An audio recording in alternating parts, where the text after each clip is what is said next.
What's up, and welcome back to another optimization guide with GizmoSlipTech. We're doing the Legion Pro 7i, which I have right here on the table. You can see this bad guy right here.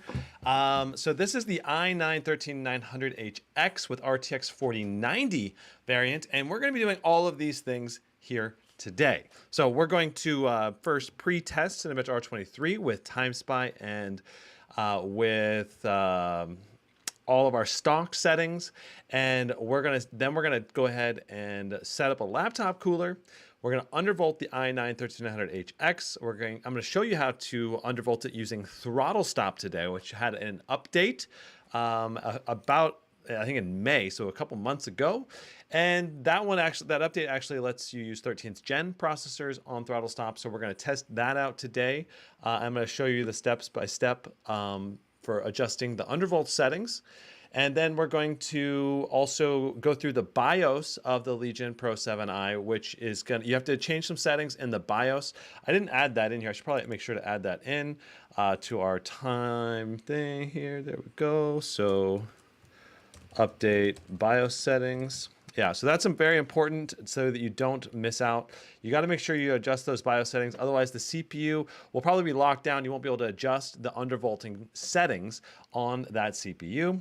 Then we're going to go ahead and test Cinebench R23 with the undervolt and overclock applied.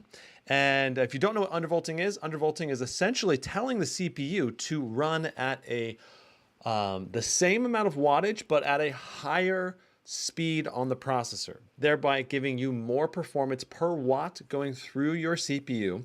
And of course, if you are trying to, there used to be that when you undervolt it, it would reduce your temperatures on your CPU, but that's not really the case anymore, because before it would also reduce your wattage at the same time when you're undervolting. Nowadays, the way it works is basically you're telling the CPU to go faster at the same amount of watts, which gives you more performance for the same amount of wattage, which is great.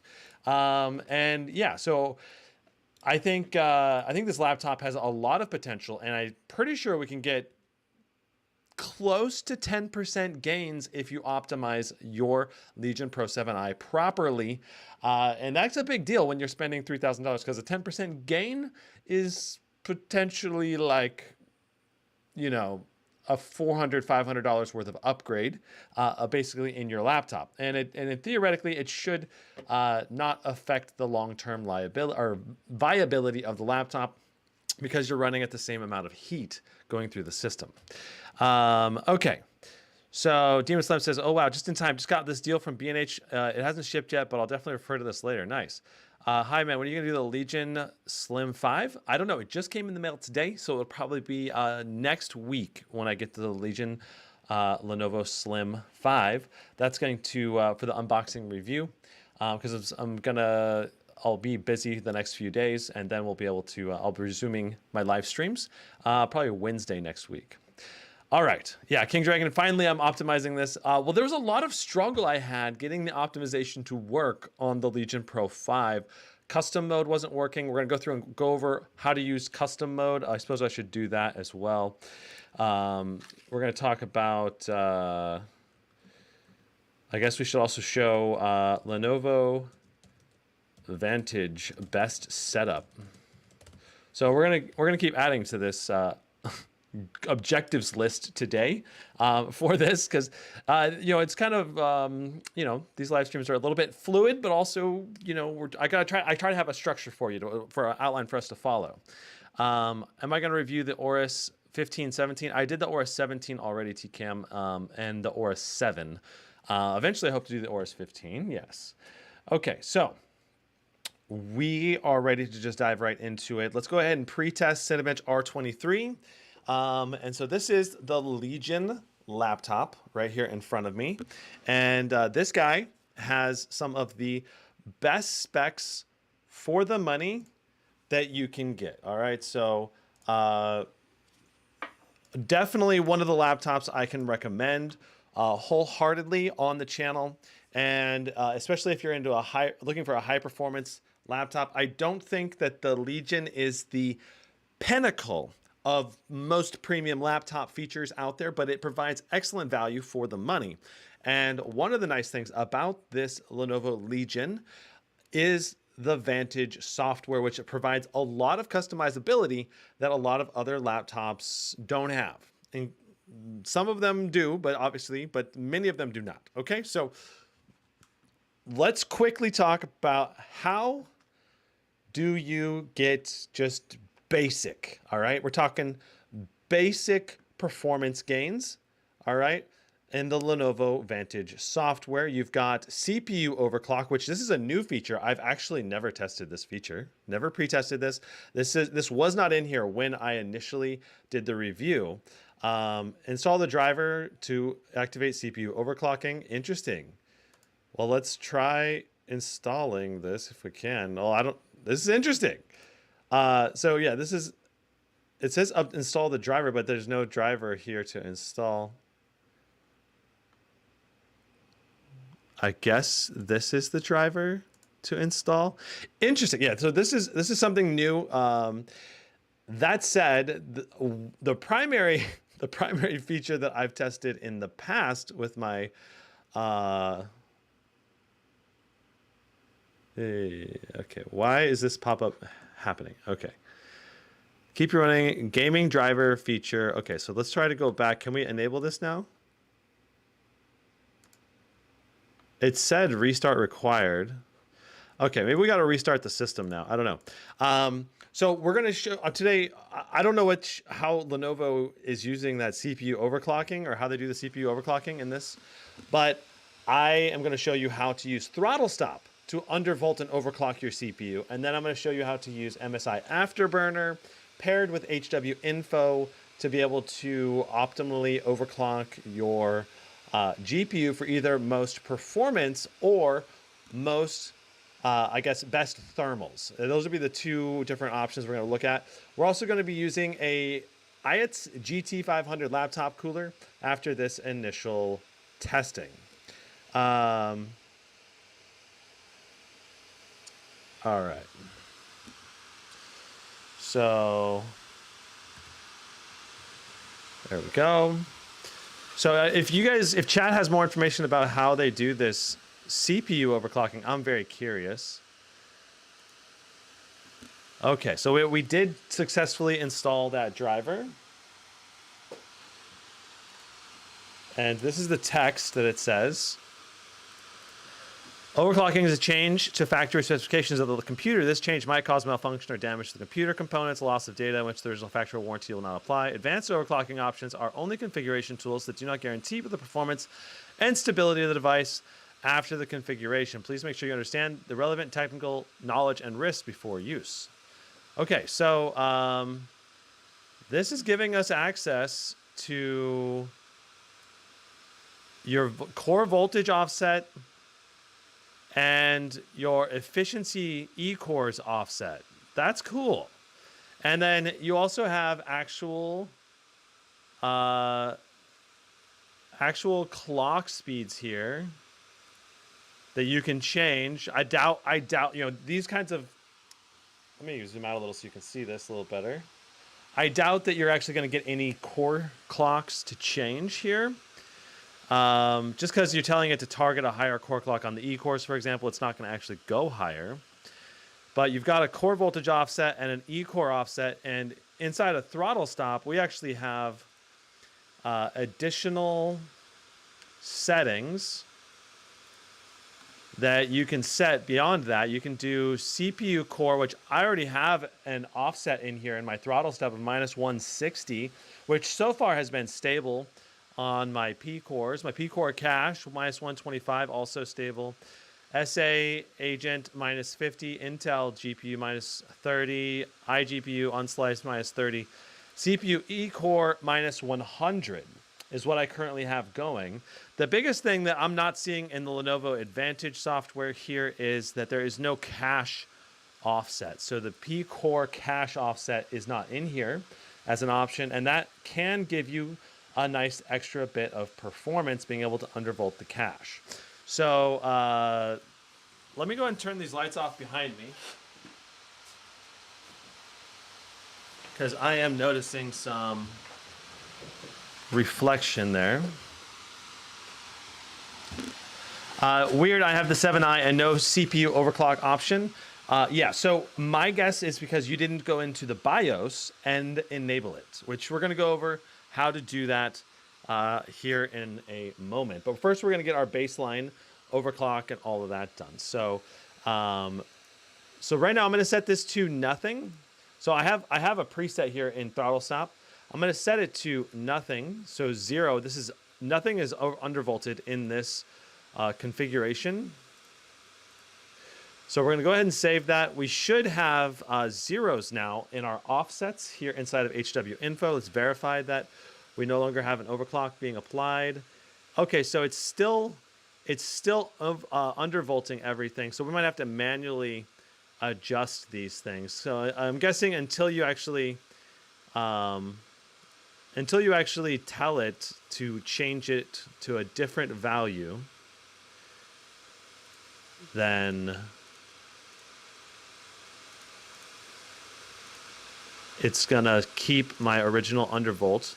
Now I have Throttlestop configured so that it will always start up at the beginning when you log into Windows. And I'm gonna show you how to do that as well as pick which profile inside of Throttlestop is activated. Now, let me see if that applied things. I might need to actually manually adjust the undervolt here.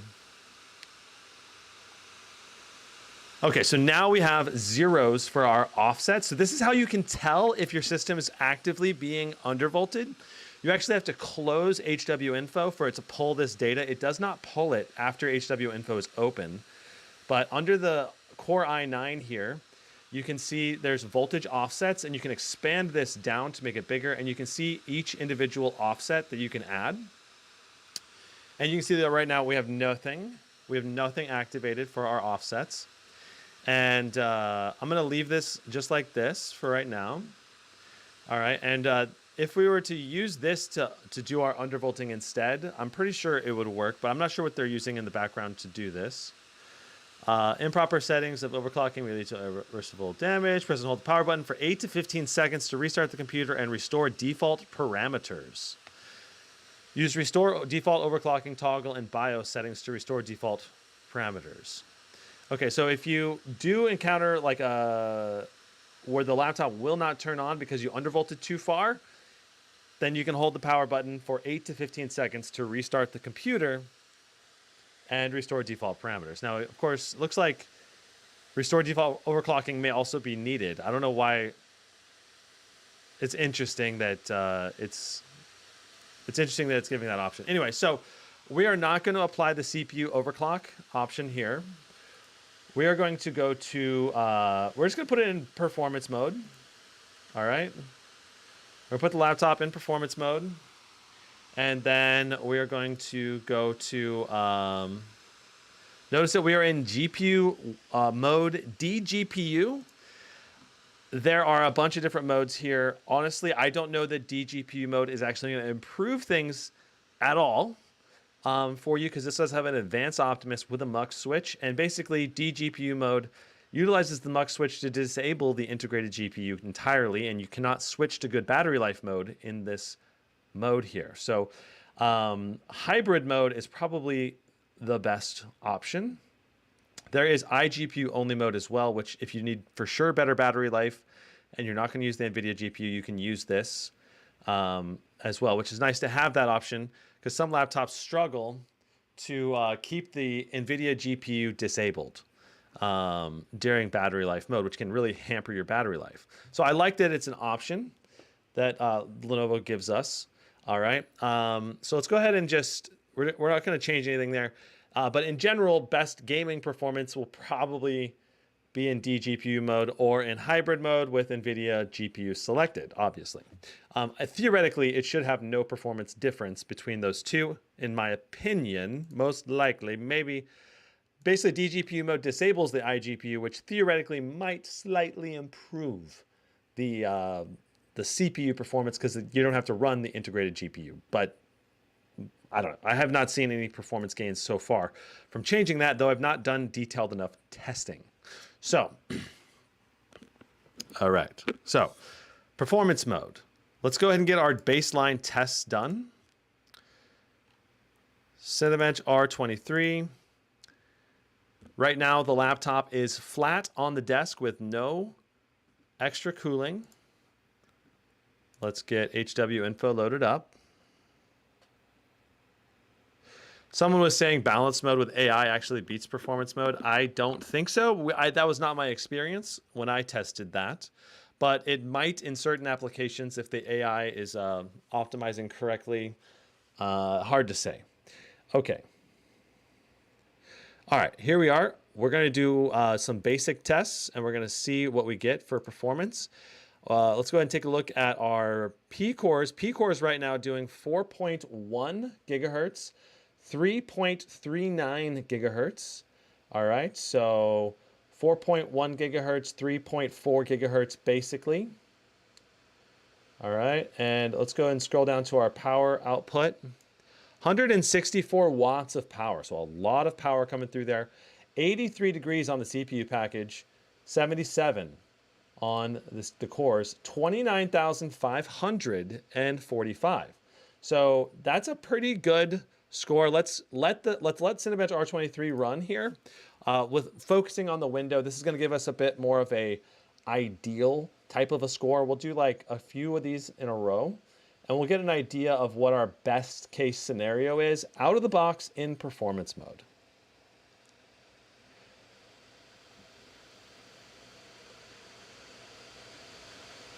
$29,939, so just shy of 30K for that run. And I do want to point out that this CPU will push up to 165 watts of power on its own, but theoretically the short power limit's actually 190, but I never see it pull that much. Okay. 29,887.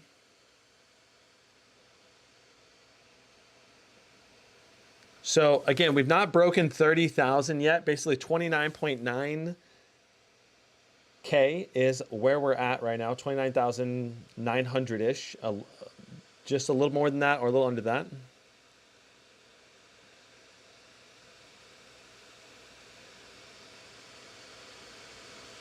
And so if you were to keep running these, you would eventually run into, we broke 30,000 there, 30,133.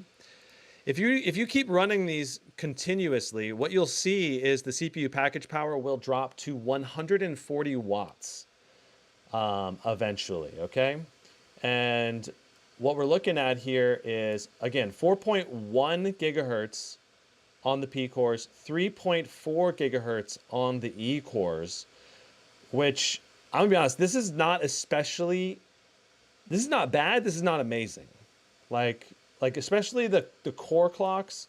Notice that since we're looking at HW info, our score goes down just a little bit, 29,300. And so 4.1 on the P cores, 3.39 on the E cores, and there it is, 142 watts. Let's see if it stays there. On one now it's at 164. So it will. You have to really continuously pummel the Legion Pro 7i in order to get it to drop to the 140 watt level. 28,900 that time. But I did notice too that even if it's dropping to 140, it will oftentimes bounce up higher than 140 temporarily and then go back down. It just kind of wafts around the 140 to 145, 150. During these tests, we're not continuously loading the CPU. So, yeah. So just know that our initial scores, 29.9K, best score was just over 30,000, now doing 28.8. All right, so let's go ahead and get some thermal test done now. Let's see what we get for average temps after a few minutes, and average CPU clocks after a few minutes. On this CPU, 89 degrees right now on the CPU package power. So that's not terrible. but it's not great. We're approaching 90 plus degrees on the package, and thermal throttle is obviously going to be 100. And the bigger gap we can have between thermal throttling and not is generally better. Keeping the system cooler is generally better for CPU temps. Look, it says we did hit core thermal throttling once on 4 different cores. It said we hit thermal throttling. That's interesting. But it shouldn't thermal throttle until we actually get higher. So notice that our package power is only 135 right now, 145. We're not pushing 165 watts anymore. And since we're not pushing 165 watts anymore, our core package and CPU package temps are also going to come down. So that's the good thing about only doing 140 watts. This system can run fairly cool, considering the amount of wattage going through the system is reduced at 140. So I would expect these temps to not really go above this 85 range too much. I guess we did hit thermal throttling for a moment there again. It's interesting that it's basically thermal throttling at 91 degrees, which is very interesting. I don't know. Let's take a look at our clock speeds again. So now we're doing 3.8 gigahertz on the P cores. And let's let it update again. So 4.1, 3.4, now down to 3.8. So 3.8 and 3.2 right now on the E cores. So really we're losing, those are really not great numbers. I mean, they're good. They're obviously very good. It's a lot of performance, but I think these numbers can be significantly improved. So real quick, I'm going to go ahead and stop. We're definitely reaching the thermal throttling stage. So let's go ahead and just run a normal run and see what do we get when the system has been in the thermal throttle range. Let's see what our values are looking like. And I'm going to stay focused here on Cinebench R23 for this, just to give us a good focused number.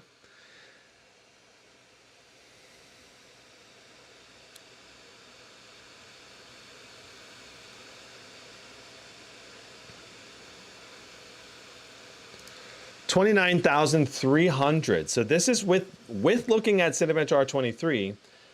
The system should be pulling right around 140 watts.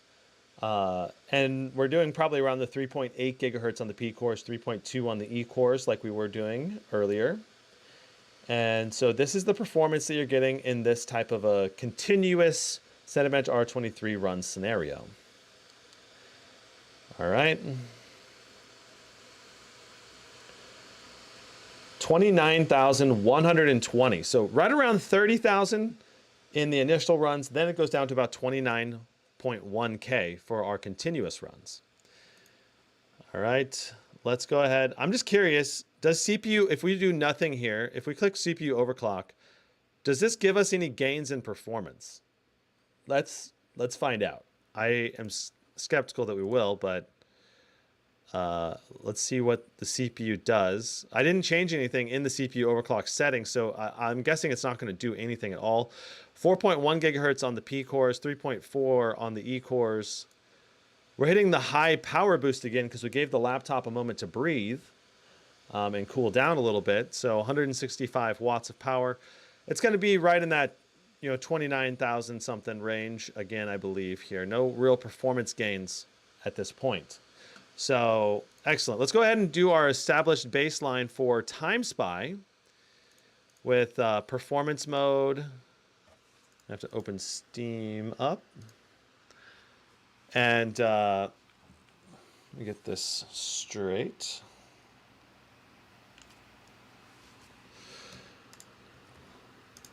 Now I've got links in the description to all of the tools that I will be using in today's test. So if you need to download any of them, please refer to that. I've got my laptop spreadsheet right here.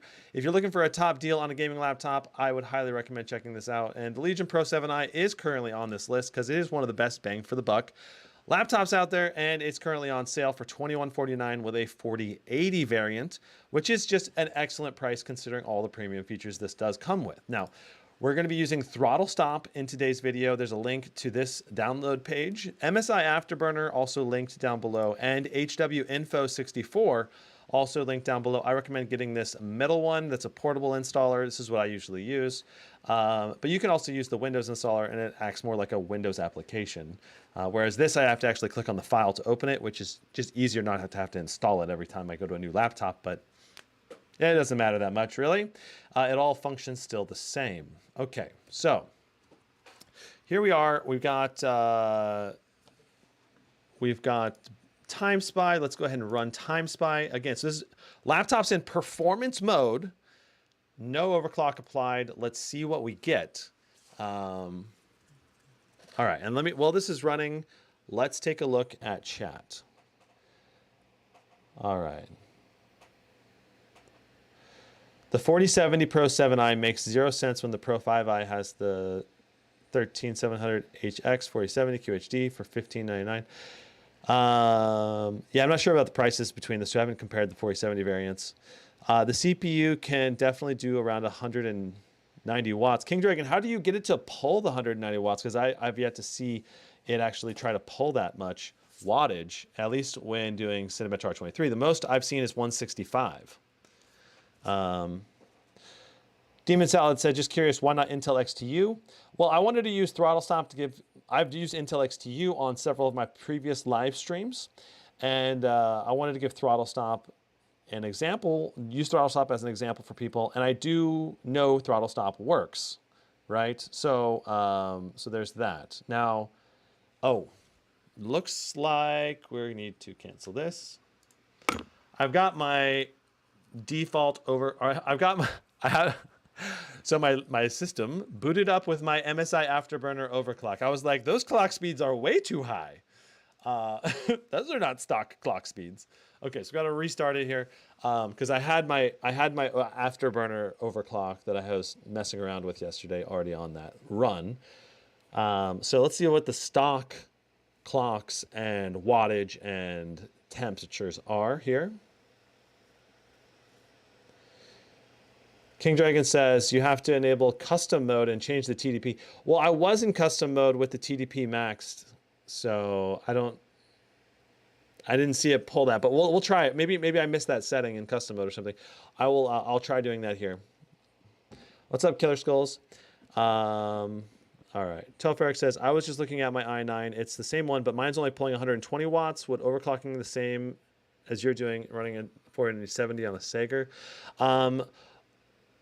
Undervolting and overclocking your system would definitely result in a lot more performance, Tofric. Yeah. Okay, so looking at our temperatures, our temps. Initial temps are pretty good. We're pulling 66, 72 watts, so 60 to 70 watts on the CPU, 173, 174.5, so basically 175 watts to the GPU. Only 2,025, 1999, so right around the 2,000 mark for our GPU core clock. Our memory clock is at 9,001. So those are the stock, out-of-the-box GPU clocks you can expect on the RTX 4090. And there's a lot of CUDA cores on this guy. So even at these lower clock speeds, you're still getting very good all-around performance. So yeah, Efforty Grass says, is there a way to set power limits in a desktop PC? Yes, you can use, if you're using Intel, you can use Intel XTU, or I believe Throttlestop will probably work for desktop CPUs as well. I'd have to actually double check that, but usually you just use Intel XTU probably if you're using a desktop and an unlocked desktop core CPU. It has to be an unlocked desktop CPU in order to do undervolting or overclocking. Typically, you don't need to worry about undervolting with desktop CPUs because they have beefier coolers, and typically you're primarily just overclocking the CPU because you can jam 2 or 3 times more wattage through a desktop CPU than you can a laptop CPU. So you're not really worried about power efficiency as much when it comes to desktop technology. You're primarily just trying to just slam the highest clock speed with the most power limits that your cooler can handle and keep at reasonable temperatures. Okay, so evaluation again, 80, we've broken the 81 degree mark, 82 degrees on that CPU, 75 degrees on the GPU. Again, the GPU boost is around 2000, a little less, a little bit more, 2100 now. So it does boost up into the 2100 range, but most of the time it seems like we're doing around the 2000 mark. It went down as low as 1950 there. 85 degrees on that CPU right there. So this is in performance mode. This is not max fans mode. We are not, there's no undervolt applied. There's no overclock applied. These are all stock settings right now, getting our baseline established for performance levels on what you should expect. All right, 193 degrees on that CPU. Aftergraphs with the $5 super chat. Thanks. My desktop starts at 240 FPS, but by the end of the game, it's at 170 FPS. My temps are really good. Gotcha. Well, it might just be the initial boost period, and then it goes down. Okay, so we managed 21,965 for our out-of-the-box graphics score, 15,849 for our CPU score. And this is in performance mode. If we did balance mode, it'd probably be a little bit lower on the scores for both the CPU and the GPU. Okay, so if you do want just a basic GPU overclock, you don't want to mess with anything else, you don't want to download anything else, and same for the CPU, you can do CPU undervolting right here. But you'll need to enable this in the BIOS. So I think BIOS is our next stop for this optimization adventure. But you can see, you can undervolt up to 160 millivolts here. And same for the E-cores as well. Though I think the E-cores will probably be unstable at that high of an undervolt. Hard to say. Okay. And you also can potentially overclock CPU performance here and there a little bit, but most likely I'm not seeing, I doubt you're going to see any performance gains here, because it's saying to target 4.9 or maybe 4.8 here gigahertz for our P-core all-core clocks, and that's just not, we're not even hitting that. We're only at 4.1 when we're at 165 watts. So yeah, and we're only 3.4 and not 3.9 on the E-cores. So we're not even hitting our tops. We're not going to save our settings there. But in order to get this CPU overclock option to even pop up, we go into the BIOS. I'm not recommending to use this CPU overclock option because you don't get all of the full functionality, like being able to undervolt your cache. But it is nice that it's integrated directly into the primary application. So it's in some senses more simple. The GPU overclock is also option inside of the Vantage software here, and you can do up to 200 megahertz on your GPU clock and 400 megahertz on your memory overclock, your VRAM. Okay, so the thing is, VRAM in this generation can be overclocked more than 400, and almost all the RTX 4090s will probably be able to overclock 200. But this one, for example, appears to be stable at 240. At least I have not pushed it to the max limit yet either, which I was going to do in today's live stream with you guys. So we'll have to see what kind of max limits we reach with this. But yeah. All right. So let's go into the BIOS now.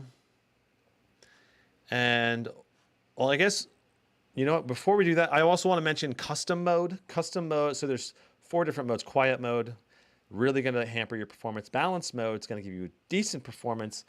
And then performance mode gives you optimal performance, basically just ramping the fans pretty heavily, but not quite max fans. Under custom mode, you can adjust the performance level.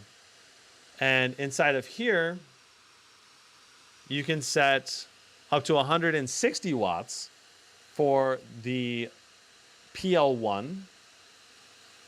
And you can do long-term cross-loading 110. You can say the CPU max temperature, you say you want to do 99 as your throttle temperature. Long-term power limit is 140. CPU short-term power limit is 190. And the important thing you need to make sure for gaming is that you need this total processor power target to be as high as possible here. Otherwise, your GPU will not do the dynamic boost, okay?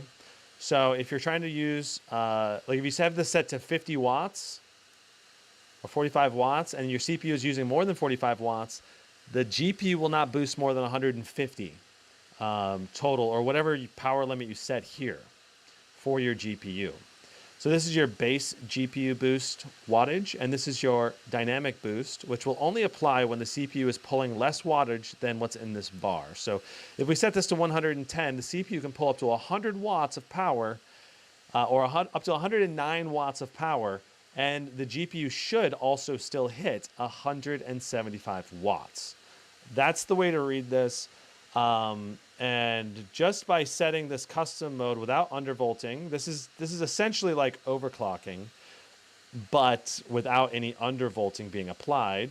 We'll go ahead and save these settings. The other thing you need to know about custom mode is that you can set a custom fan profile curve based on temperatures. So you could say like, oh, when it gets to 60% temperatures, I want max fans, and we're gonna ramp up this much. So that way there's at least some fans going at all times. And this would very quickly get you to 100% fan speed. The other option is you can just run it in full speed. Full speed will just give you max fans all the time, which I would not recommend all the time doing.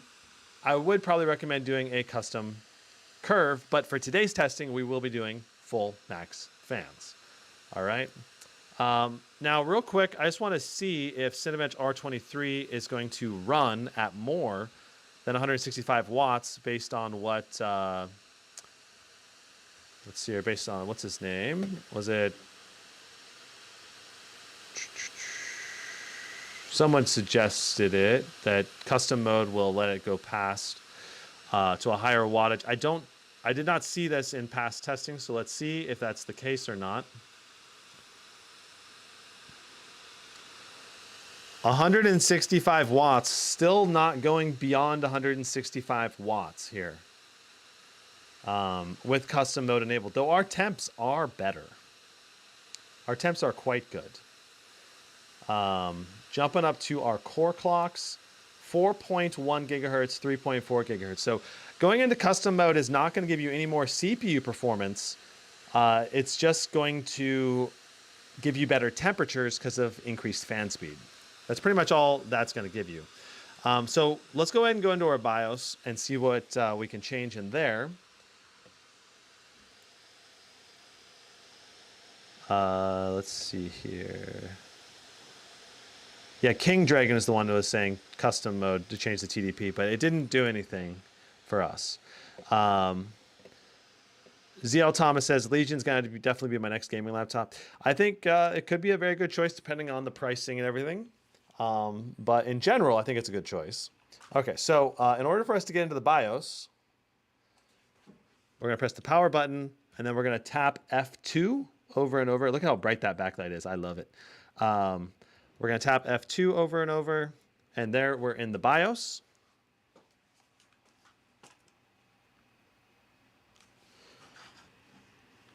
Okay, once we're in the BIOS, we'll want to go to More Settings here in the bottom right.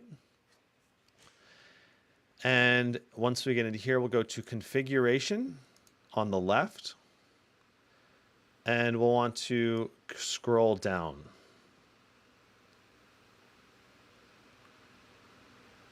There's a lot of different settings inside of here. But here's the Restore Default Overclocking option. If you need to revert all your overclocks, you can do that. Instant boot. Let's see here. Where is it? So you can disable your E cores there with active Atom cores. Those are your E cores. You can disable them if you want. Okay, so Legion optimization. You want to enable this. This is going to enable CPU overclocking feature. And you want to disable undervolt protection. This is going to let you use Throttlestop. So this is going to enable the overclocking inside of the Vantage software if you want to take advantage of that. The Undervolt protection will let you apply undervolts, though. You'll need that to use Throttlestop. GPU overclocking, you're going to want to enable that if you want to be able to get the most performance. And then performance mode setting is set to extreme. That's what I have set to. I don't know how much of a difference that actually makes. System peak power, you can control the system peak power to extend battery life. I guess that's for battery mode. You don't really have to worry about that for performance optimization. But yeah, those are the key things that I changed to enable all of the undervolting and capabilities that this laptop has. So we're going to go ahead and save changes and exit now. So that's just F10 and hit yes.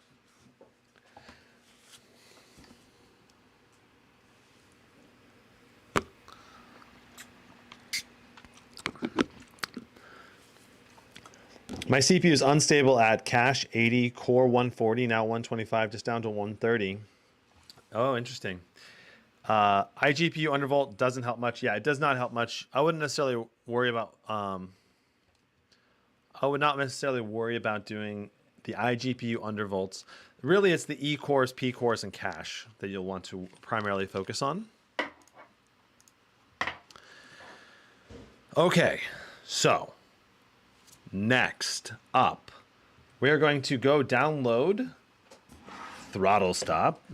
All right, so they'll go download Throttle. If you want to do this, download Throttlestop if you want to use Throttlestop, or you can use the Vantage CPU undervolting functionality. That doesn't quite get you everything, but gets you close. All right, so and while you're downloading stuff, just click the links on the Afterburner and HW info as well. So you have those already pre-downloaded. All right, so I have Throttlestop set up to automatically launch when I turn on my laptop. So you can see it's right here, open, the green T indicating that it is active. And so under the options section here, you'll want to have an AC profile set and a battery profile set. Usually 1 is set for AC, battery profile set to 4. You have to enable these, check these boxes. And then you'll want to potentially adjust your undervolt if you're unstable. All right. If you're unstable with battery mode versus plugged in mode, you'll want to have a battery undervolt that is stable. So, and when I have not done detailed battery testing here, but just know that you may need to do that if you run into instability when unplugging your laptop. And to be able to adjust these undervolt settings, you click Fiverr here. I'm gonna go ahead and zoom in so you can see a little better. You go to Fiverr. This opens up our primary window for changing settings. And our 6 different undervolts are right here. These little options at the top under Fiverr control are 4 different modes that we can set up as performance, game, internet, and battery. Generally speaking, you only really need 1 mode unless you run instability when you're on battery life, and then you'll want to have a battery version as well. And under battery, my recommendation is just to make your undervolt a little bit less aggressive if you have instability issues. So I set my battery undervolt to only be -100. The cache, I did not add an undervolt to that.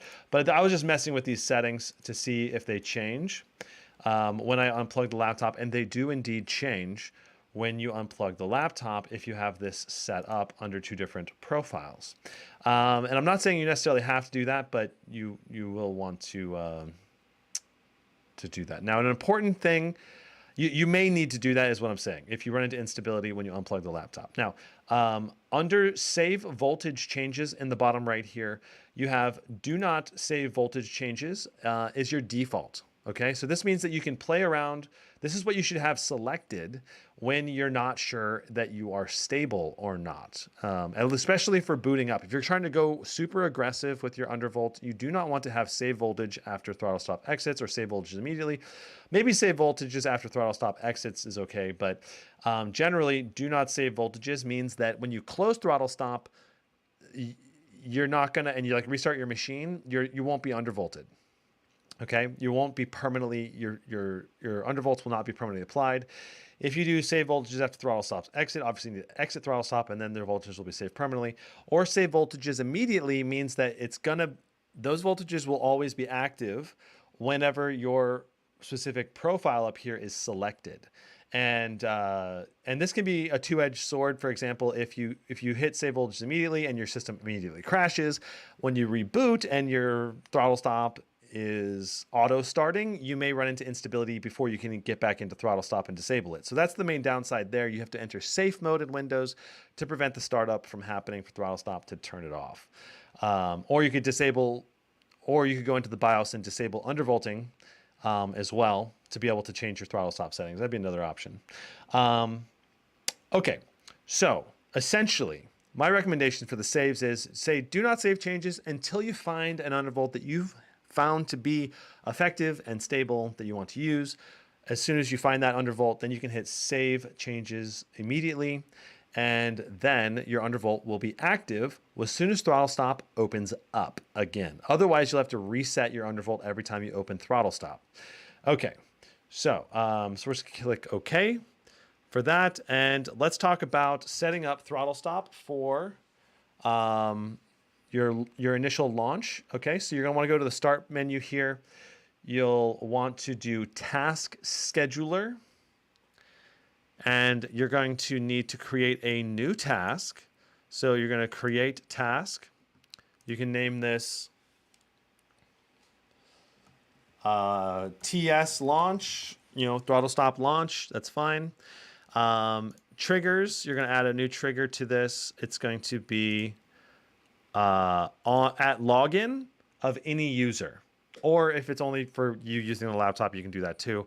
But any user log in, and then the actions will be start a program, and you're just going to go to the throttle stop folder, wherever that is. And you'll want to not move that throttle stop folder, otherwise the scheduler will break, obviously. And you just click throttle stop as the program, click OK.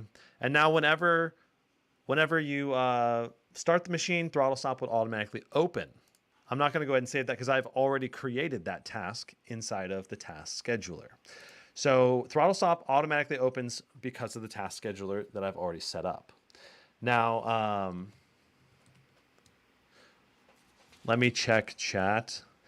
Does it automatically switch to battery mode, or do you have to manually do it when you unplug? No. So if you go into your throttle stop options in here and you have AC profile selected and battery profile selected, whenever I unplug, throttle stop will automatically switch to battery. See, battery's already activated. All right, and so that means that my undervolt's already switched to this undervolt, which is a less aggressive undervolt, the moment I unplugged. And then I plug it back in. All right, now we're back in performance. And now we have a more aggressive, I just plugged it back in, so now we have a more aggressive undervolt back to being active again. So as long as you have those settings set up in throttle stop, you can have it auto switch between the different undervolts and have throttle stop automatically start up. It's a pretty easy application to use once you get the hang of it. All right. So let us move on to our next step for today. We're going to set up the laptop cooler. All right. So this is the IETS GT500 laptop cooler. We're going to use this to help reduce our temps. You know, I do not think that the Legion Pro 7i really needs it.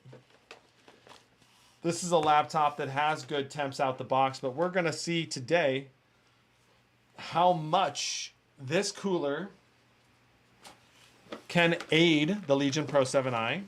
You know, we were hitting over 90 degrees in the Cinebench R23, and even in TimeSpy, we were hitting 85 degrees on the CPU and like high 70s with the GPU.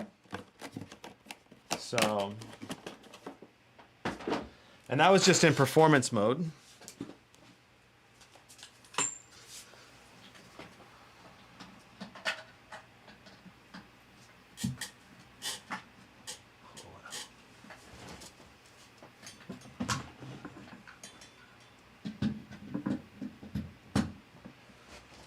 right. And now I'm going to plug this in.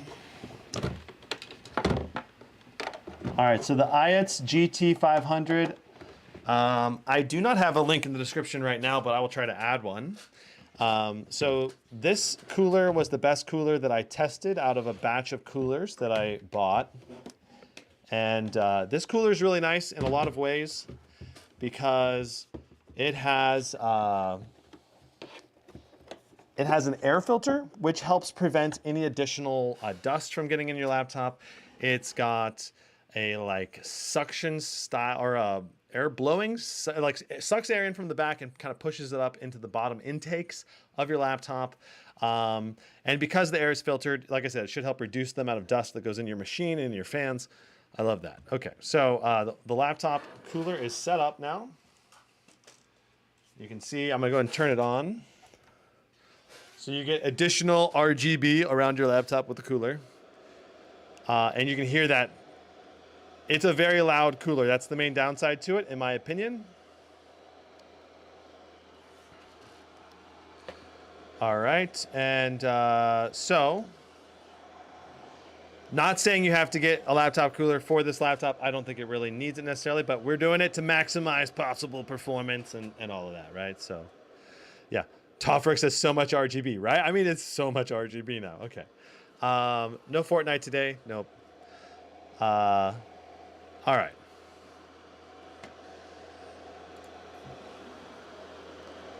Well, so you should test it with just an undervolt without cooler. Well, the undervolting it is not going to really affect our temperatures. Undervolting it is primarily going to affect our performance because our temps we were not thermal throttling before anyway. All right, so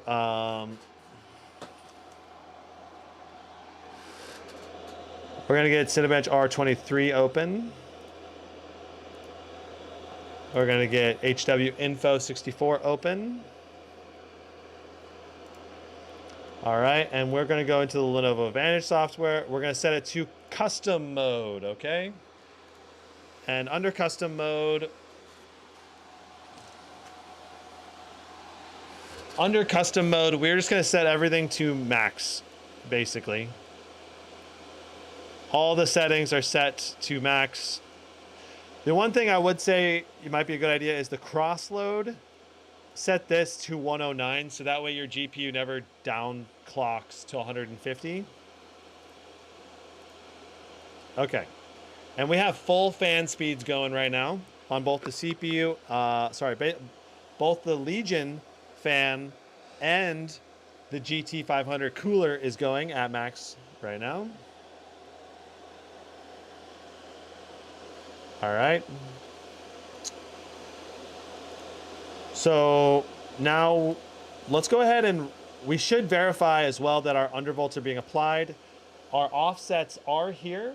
You can see the offset minus 160 millivolts, minus 125 for the ring, and then our L2 is minus 100. Those are the three. This is the cache. The ring is the cache.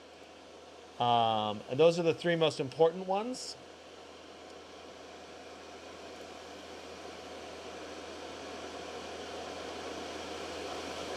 All right, let's go ahead and run it and see what we get. Let's check out our clock speeds. So we were doing 4.1 gigahertz before. We're now doing 4.6 on our P cores. That is huge. 500 megahertz increase, 3.7 gigahertz on our E cores. Up from 3.4. So 300 megahertz on our E cores, 500 megahertz on our P cores, and look at our score, 32,500.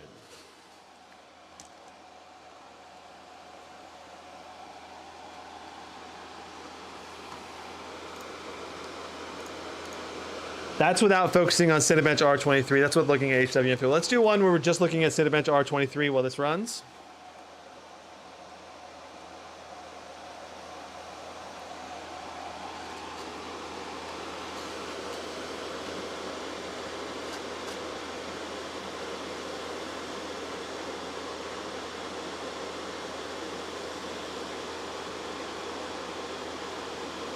33,022. All right, so we've increased our performance on our CPU by 10%. That to me is phenomenal undervolting value right there. Because basically our best score was just broke 30K, right around 29.9K often. And now we're doing over 33,000.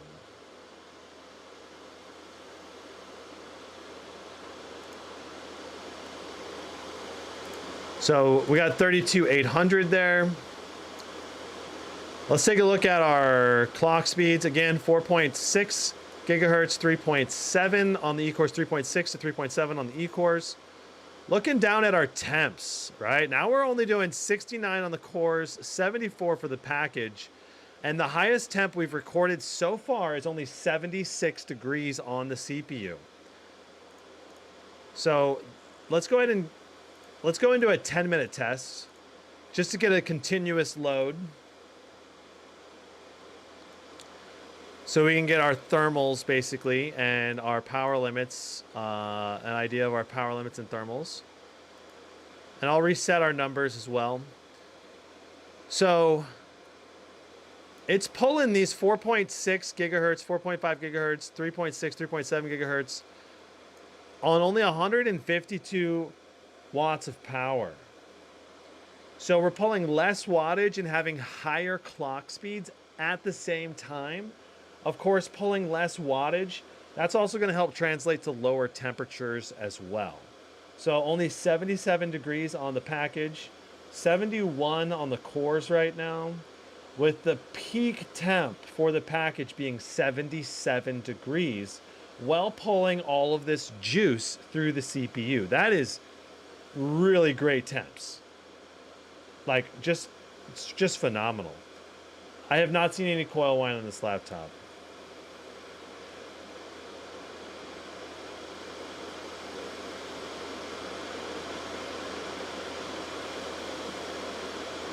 It's hard to know how much the undervolt is affecting the temps because of the cooler.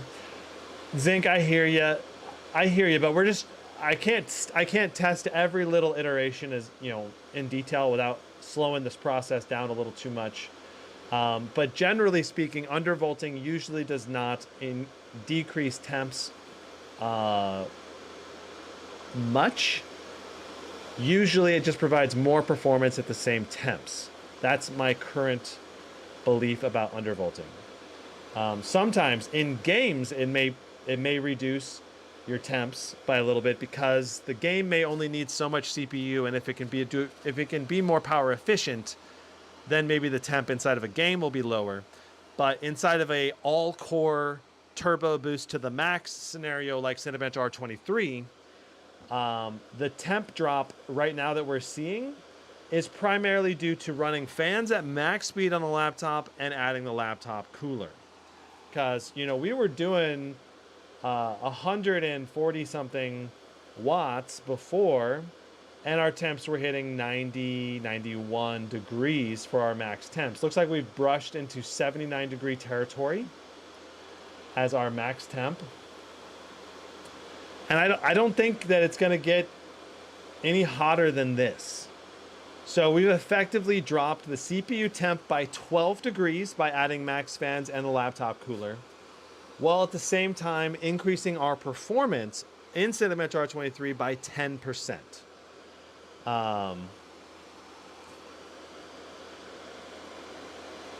Do fans need to be on max to get close to this performance, or will it overheat if they aren't? It's going to depend on your room and ambient temperatures and all of that. But if you did not have max fans and you did not have a laptop cooler, then you're probably still just going to get around the 90 degree mark in this test, just like we had before undervolting, but you'll get higher performance. You'll get the increased performance with or without the laptop cooler and max fans. The undervolt is what provides the increased performance. The max fans and laptop cooler is what provides our drop in temps.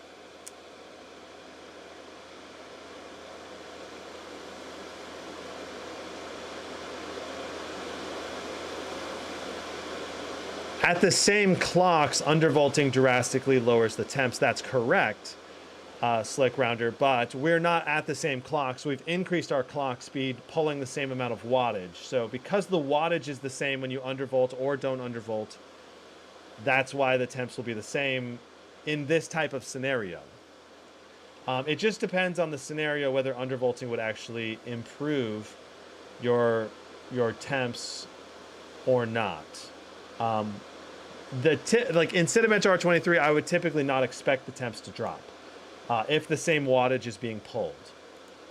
If it's a reduced amount of wattage, then yeah, I would say that is likely to be true. Okay, so we're gonna go and do another test. This is gonna be like our long power limit, basically, type of a test. We got 29K before the undervolt. Let's see what we get now that we have the undervolt applied.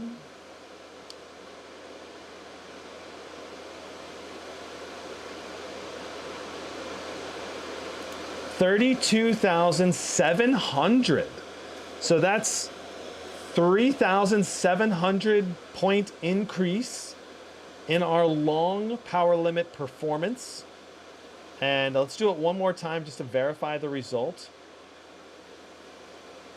That is excellent.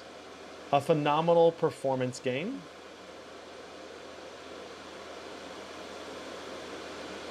$32,300. Let's do it one more time.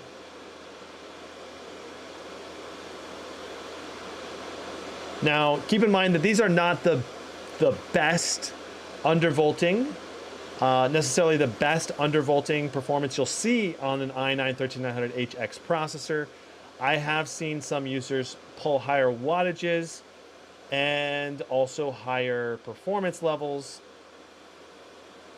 32,900. So if we were to average those three together, we'd be getting right around 32,000, say 650. There's a crash right there. So that means that we have our undervolt overtuned a bit. There's the first crash I've had at those wattage levels, at those undervolt levels. And this is what you expect to happen when you're doing undervolting. So if this happens, I'd recommend dropping your undervolt back, say 10% or so.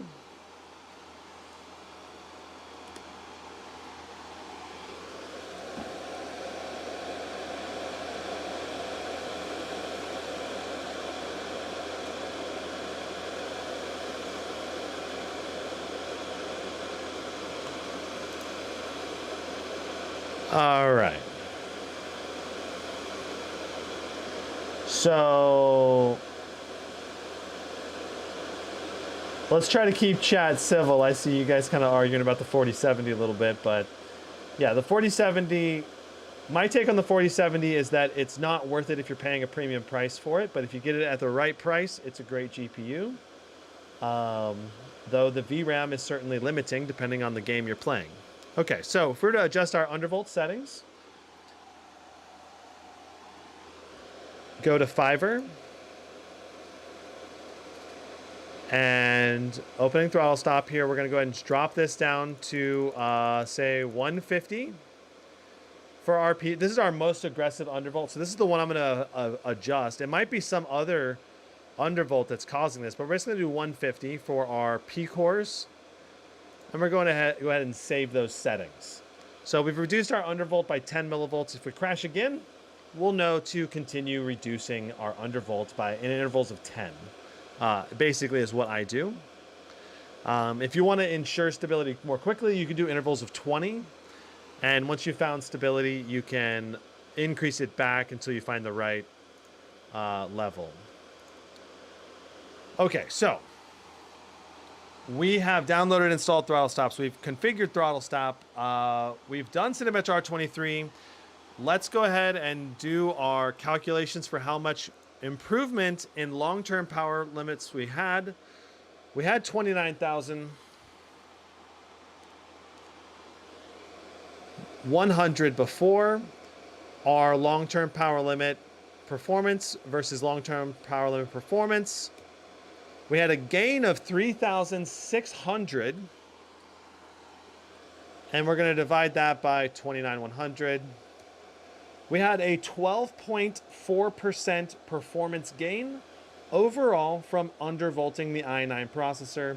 And like I said, this isn't necessarily the maximum undervolt. We did run into instability, but there might be other aspects, like maybe we could increase the E-core undervolt further, or maybe the cache undervolt further, because we may not be maxed on all three of the relevant undervolt scenarios. Okay, so now we're going to go ahead and do undervolting the RTX 4090 for best thermals and best overall performance. So we're not going to do detailed thermal undervolt. I'm going to give you the quick and dirty undervolt instructions for undervolting. But we will try to do a little more detailed on the max performance, because I think that's primarily going to be most people's interest with this laptop. So this is Afterburner.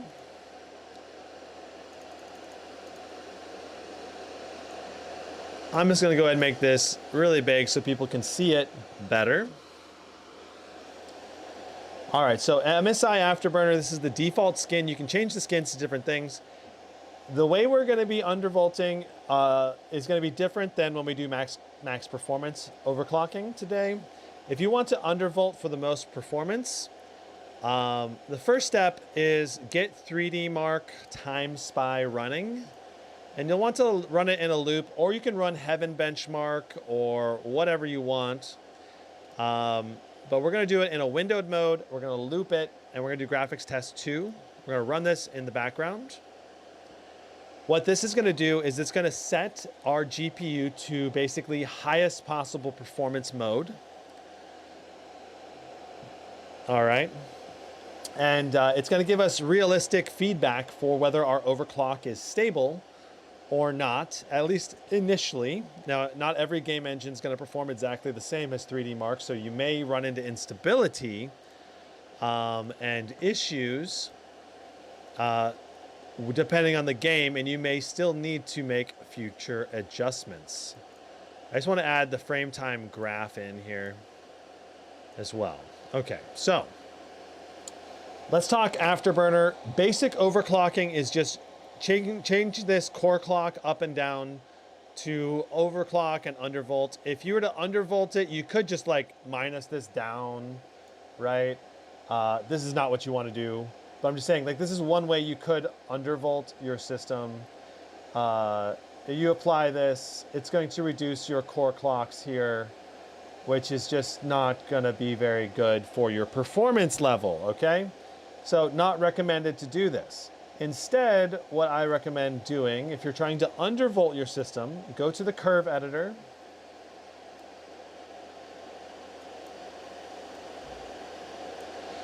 This curve editor, see this line going across? This shows us what active node is being utilized. And when the GPU is in high performance mode, you'll be able to see what node range is used for the performance. So each node here represents a clock speed on the left that the GPU is hitting and a voltage in millivolts right here. So 850 millivolts or 0.85 volts is very common. All right, so if we go in here, if we go focus on this window, we can see this in action.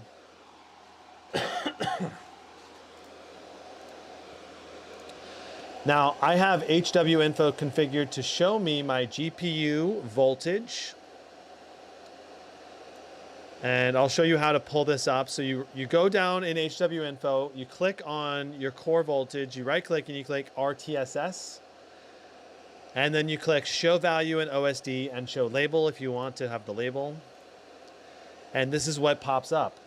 So you can see that right now, the GPU is pulling 865 millivolts, 840. This is all stock. No overclock currently being applied. And right here, you can also see our active voltage at the same time, 885, 850. So we're seeing a range of 840 to 875 is very common. And in Afterburner, if we click the curve, we can see that range being hit right here. So if I click on one of these nodes, you can see that's 845 right there. That's the 845 node. And if I press tab, I can move down the list of nodes here. This is the 875 node. This is the 840 node. And so when you're trying to overclock your system, when you use the curve editor, you can adjust each node individually, versus when you do this core clock slider, you're just raising all of the curve. The whole curve is going up. And that's the thing about this GPU.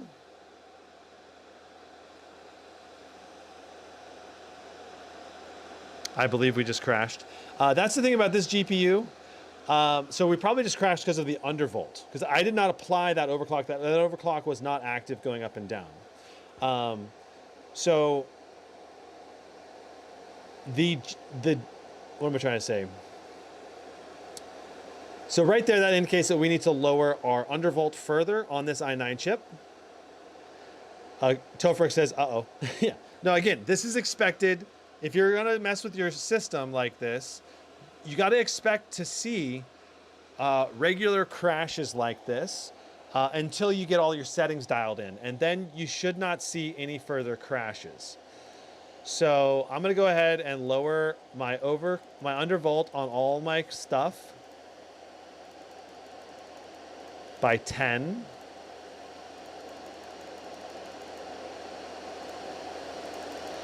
The iGPU is probably unnecessary, but I'm just going to go ahead and do it all just in case it's maybe the E cores that are causing us to crash or something else.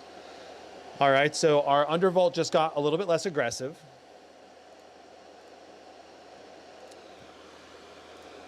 So, what I was explaining about the curve editor is that essentially, when you're trying to optimize for best possible thermals, what you want to do is target a low end on your curve, a little bit below the wattage that your GPU normally pulls. So we saw, and during max performance mode, we saw that we were hitting in the 840 range a lot. And that gives us right around a 2000 boost clock. So what we would want to do is prevent the GPU from going to the full wattage, and we will instead want to go a few nodes down, say 5 or 6 nodes. Let's go to the 800 node here. And what we'd want to do is just raise our boost clock up to that default around 2000, or maybe like right now, I would probably add plus 200 basically to the curve there. And then we'll apply that, and that flattens our curve right around that area. And now we also want to click that node. All right, and we want to press Control L. That'll lock our voltage to that lower voltage range and help prevent the GPU from pulling any additional power, which what that does is basically gives us better thermals, and we're going to get the same performance you would get out of the box for the GPU.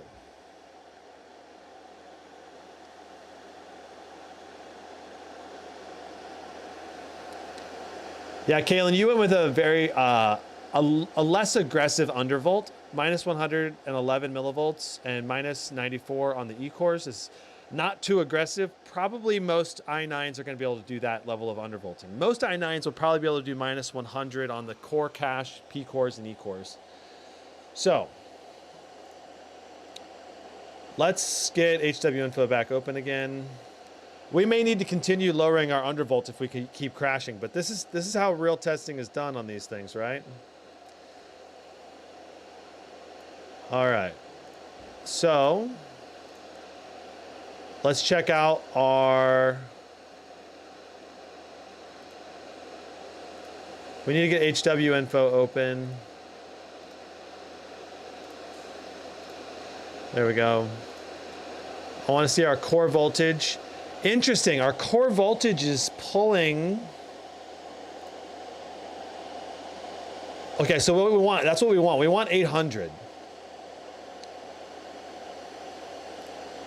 All right, and what we want in this type of scenario is for our temps to also be really excellent. And what we want is to get a high boost clock on the GPU while reducing our wattage. Okay, so we were basically doing 173 to 175 watts previously, and we were only doing about 2,000 on the GPU boost. Now you can see that we're occasionally, we're occasionally bumping our wattage up. And if you look, it's because the curve, it's still, some of these are interesting. So some of these need to be dropped a little bit because we're occasionally hitting them. Some of these nodes are active.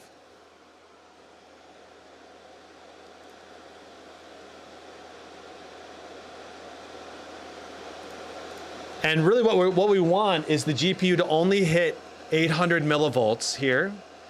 And that's when we're hitting the lower wattage level with the same level of performance. Honestly, this is better performance than out of the box performance, because before we were doing around 1990, 2000 or so megahertz on the boost clock. Now we're doing 2070, which is more, while at the same time having less juice going through the GPU. So this is an undervolt that optimizes our thermals. If we want to go to if our goal is stock levels of performance, you know, we could try to go even further down the undervolt train, say 775 node. And let's take this up to the 2000 mark. All right, let's just take this up to the 2000 mark, which is a plus 215 overclock. Also, let's reset this. We may want to go ahead and lower. We may want to go ahead and lower our curve down like this. So that way our GPU doesn't boost up the way we wanted it, or the way it was there. We want to keep the GPU to this 775 node. So we're going to set it to 2000, just like that. To be able to do this, you click and hold control and drag down with your mouse. Let's go ahead and see if this is going to be stable for us. See, now notice that all of this whole row here got lined up for us. So now it's not going to boost our wattage beyond. And let's also go ahead and do Control L to lock our voltage to that lower node. And now let's see. So 775, and we're hitting 1995 for our GPU boost clock. And look at our RTX 4090 wattage, 146 now. So, and our temps are only 61 degrees, 69 on the CPU. So, absolutely phenomenal temps. Remember that we were getting up to 85 degrees on the CPU before, and our GPU was doing 75, I believe. So we've dropped 15 degrees on the GPU because of the laptop cooler and the GPU undervolt.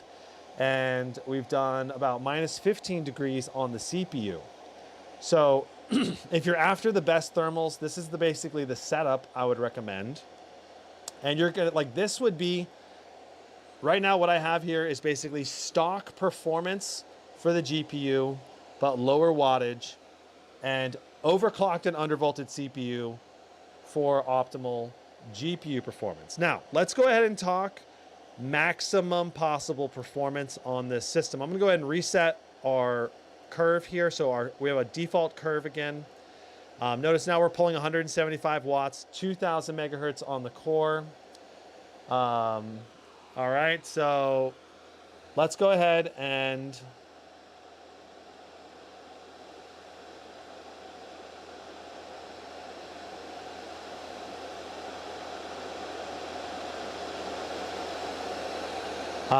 let's go ahead and do, sorry, I was just reading the chat. So the tricky part, when I was trying to get the GPU to lock to a specific voltage, I couldn't get it to do that.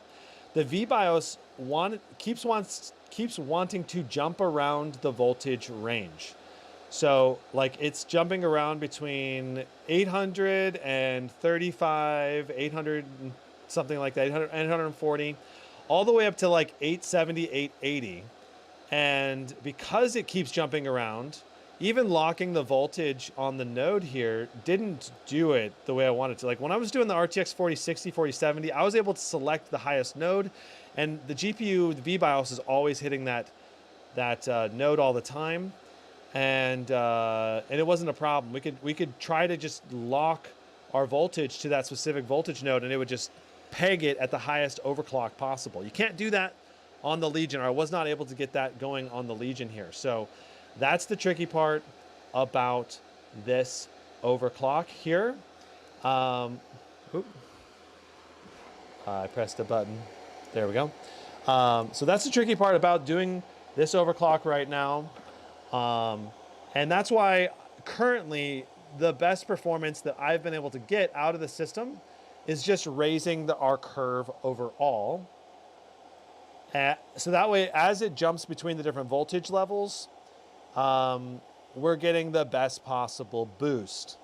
So that would involve just hitting this to, let's try 250. I don't know if 250 will be stable or not.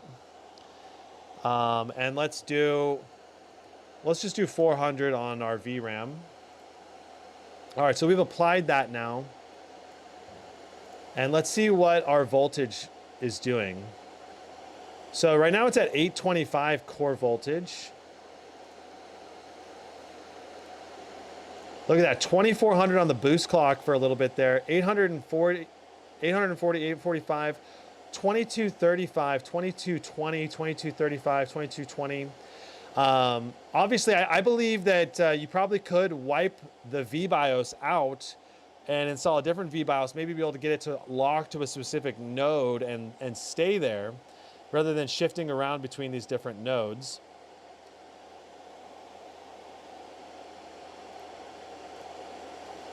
But right now, we're getting into that much higher boost clock range. We were, again, around the 2000 boost clock. Now look at us, jumping between 2200 to 2300, occasionally dipping below that 2200, right in the 2175 range. But on average, I'd say we're averaging around 2230 to 2250, depending on what voltage node the GPU jumps to. And look at our CPU is also cranking at 78 watts of power, GPU doing 173 watts of power, and our temps are still great. So that is just phenomenal. Custom mode with max fans and a laptop cooler, really, like, to keep the CPU and GPU in this performance range while pulling this kind of wattage is very impressive. Now, we could try messing with locking the voltage and seeing if we can get something to stay stable, but I'll show you what I'm talking about, why locking the voltage doesn't appear to be working. So let's say that we're doing, let's say we were gonna try to lock it to 840 because it keeps boosting that low. And let's just say we wanted to keep it a stable 2250.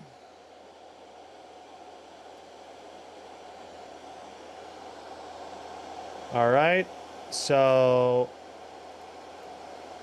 I'm gonna lower this down as well. So we're gonna do 840 and we're gonna go up to 2250. Let's see if we're stable trying to do this. All right, so we're gonna try locking the voltage. Press Control L to lock the voltage. Let's see what happens. So look at it, it keeps dropping. Now it's 825 voltage, 820, and look at our clock speed right here is only 2190.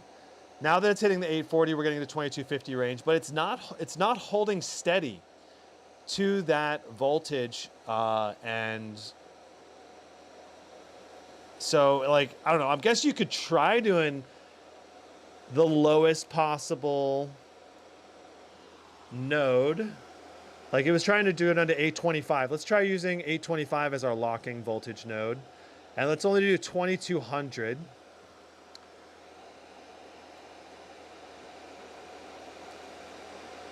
Let's see if we can get a stable overclock here. So it's staying at 2190 right now at the 825 voltage. And it's not quite staying perfectly stable. It is dropping to the 2175 range.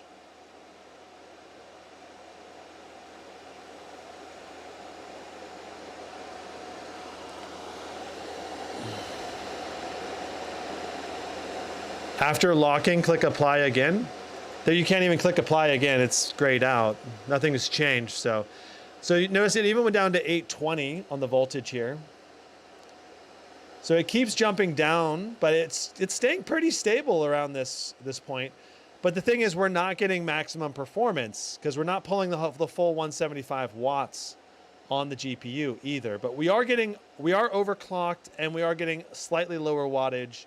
So this is a pretty good overclock undervolt for kind of optimal performance range. I don't know if it would be stable or not, but it appears to be stable in 3D Mark. So anyway, the best performance that I have been able to see in this system is just to set your overclock. We're going to do 250 with a 500 memory overclock. And this is the highest stable clocks that I've seen on the GPU so far.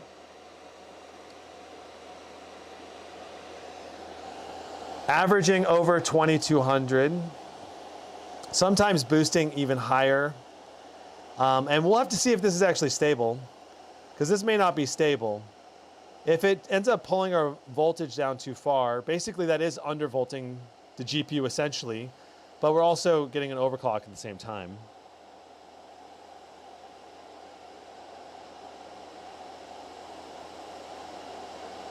So our overclock here is quite nice. 2300 on our boost clock is very high for an RTX 4090. Over 2200 is high. You know, like I said, the stock out of the box 4090 does 2000. So we got over a 10% overclock going right now on this GPU. Let's go ahead and run TimeSpy and see if it's stable at this plus 250, 500 OC. And then we'll start doing some game testing and seeing if we're stable at this OC as well.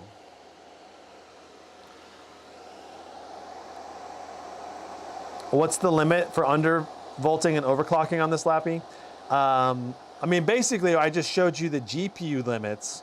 Around 2200, give or take about 50 megahertz, is the overclocking limit for at least this 4090 that I have. If we were to push it a little further, probably 270, 275, I bet we would crash. I think I did crash. I think we may even crash at plus 250. I'm not sure. We'll see here.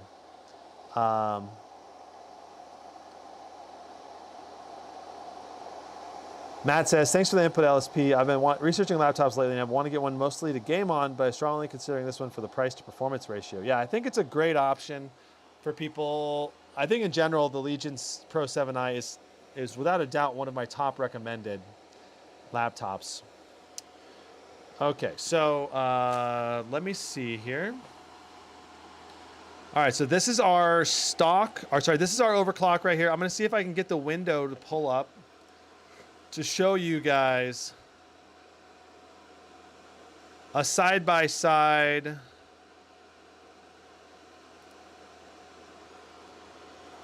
with the original overclock that the system comes with. Let me mute that and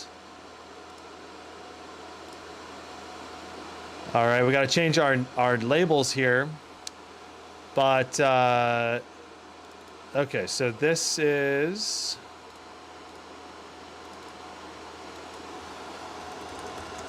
my CPU We're at plus 250. Plus 500 for our OC. And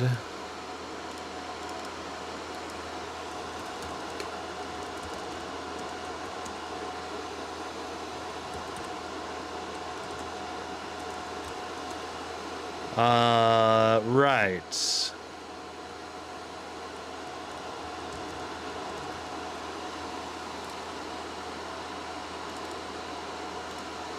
So this is also custom.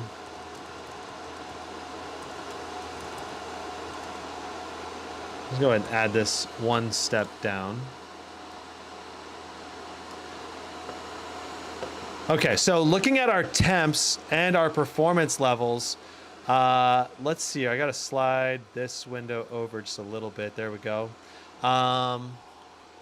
And our GPU boost clock. Look at how much higher our GPU is boosting.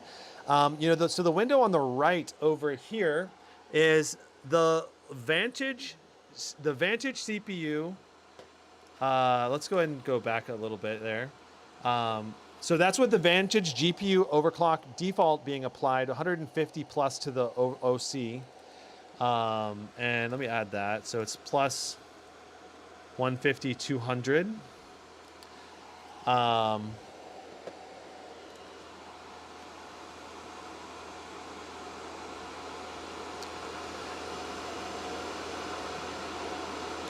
There we go.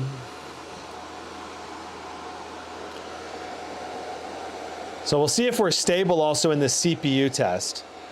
Notice that we are pulling, it seemed like we were pulling just a little bit less wattage there.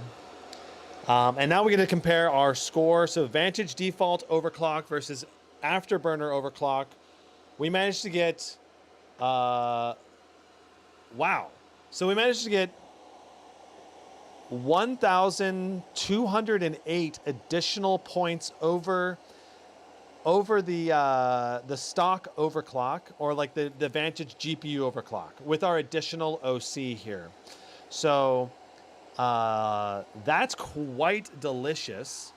And I gotta say that overall, that's gonna be a nice overall performance gain. Now our CPU score, did our CPU score go up at all? I don't think our CPU score really went up almost at all. Let me see. Yeah, it actually went down 40 points, which is very interesting. Our GPU, our Undervolt should have brought our CPU score up by a little bit. And our CPU score currently does not appear to be, it actually went down just a little bit, which is interesting. I don't know. Okay. Pretty impressive. Yeah, so 23,200 is excellent. You know, I love to see it. I think the highest end 4090s might be able to go closer to 24,000. But 23,208 is obviously excellent. And if we were to compare our performance level, let's go ahead and pull up the calculator. So 23,208 minus, what was the stock we had at the beginning of this live stream? We did a test.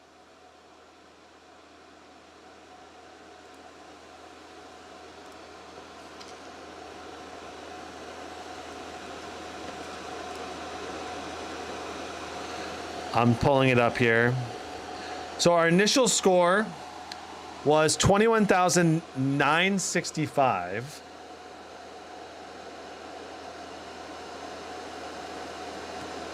So we gained 1,243 for our overclock. If we divide that by our original score,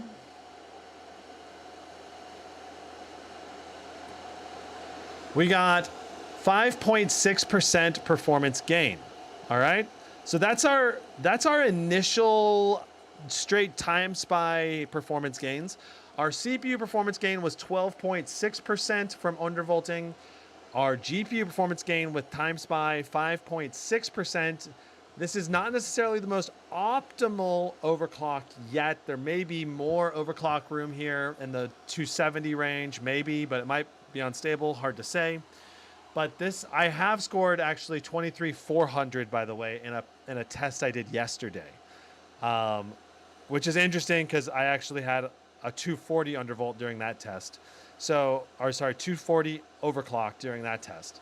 So, so yeah, so your time spy runs will vary a little bit. We got HW info running in the background and some other stuff. So, but overall, really nice performance gain. Let's go ahead and hop into some games, and we're gonna do some split screen game testing to see if we can get any performance gains in the gameplay, the actual gameplay, and if we're stable in the actual games, because that's very important to do stability testing, to actually play your games that you play and check stability in the game titles. Because this OC might be okay in Time Spy, but the moment you get into some games, it might crash. So,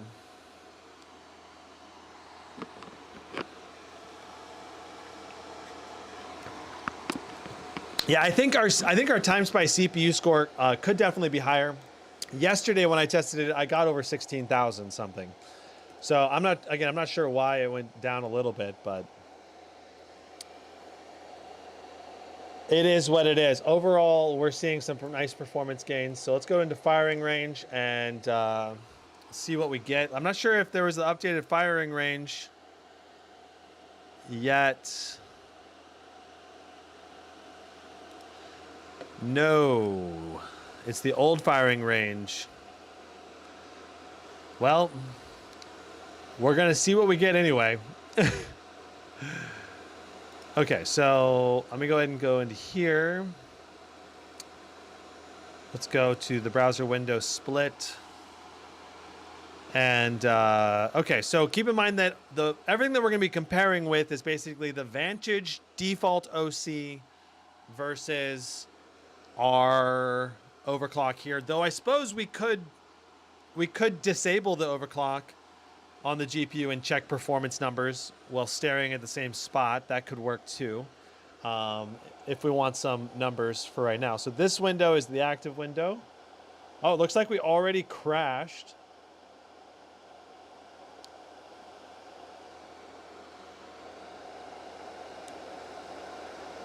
Look at the core voltage. It was pulling 940 millivolts, which is obviously very high.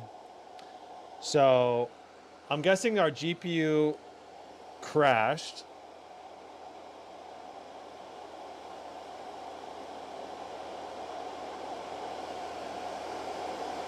We're probably going to have to turn the system off and on again. I don't think this was a CPU crash, though it might have been.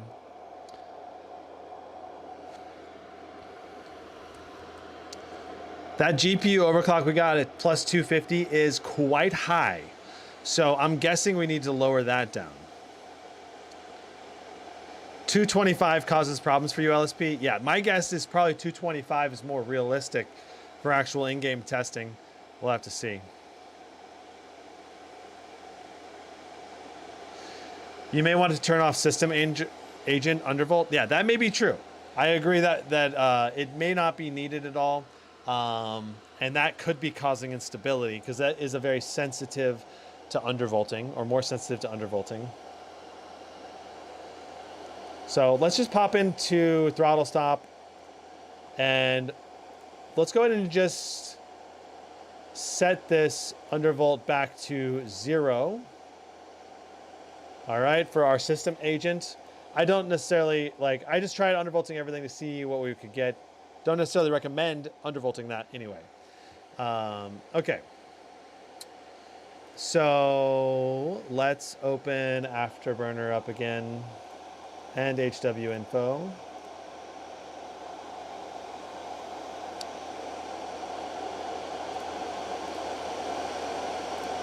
And let's get Apex Legends loaded up again.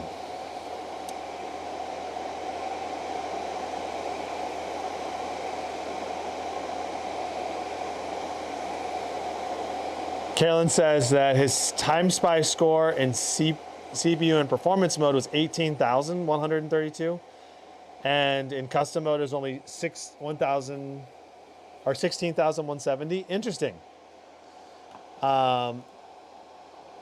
That's, I think that custom mode may still provide better performance.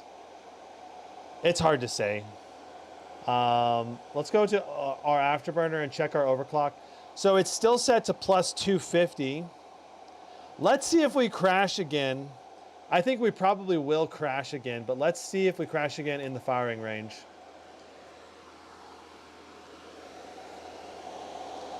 I want to see if the system agent undervolting was the problem or if this is the problem. Look at 940 millivolts. Our GPU is not at 100% utilization, and we crashed again.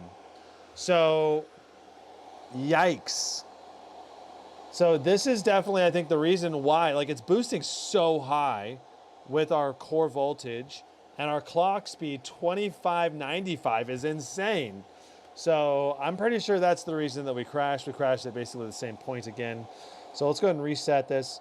And you know, if we don't want the GPU to boost to that high of a core clock, what we can do is flatten our Afterburner curve so that the nodes past, say, 850 are flat. That way we know that the GPU is not going to try to boost to some insane boost clock like that and cause a crash.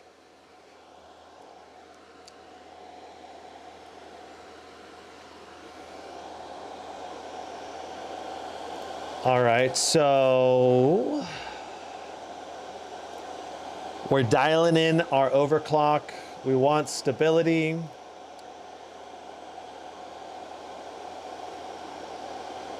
Slick Rounder, we already got rid of System Agent Undervolt. There is no SA Undervolt. I'm confident that the crash is being caused by trying to overclock so high over here. Okay, so let's do a curve undervolt, overclock. Not, I guess not undervolt, but it's a straight overclock. We're gonna do this first. Lowering our, well, I'm pressing Control, clicking on a node and dragging it down, lowers everything. All right, and then we want to take, the node that we want to really target. Say the highest realistic one is probably 850. And let's raise this sucker up. All right, we're gonna take this sucker up to 22 plus 200. Plus 220. Let's try plus 220 for our overclock. So that's 220 over the standard voltage curve. And what this is going to do is it's going to flatten all of these nodes that were to the right. And it's going to give us a gradual increase. So we will drop clocks if our voltage can't maintain. But we won't go above 2300 for our boost clock on the GPU anymore. I think this is going to provide nice stability. We're also going to lower our memory overclock. Let's do 400.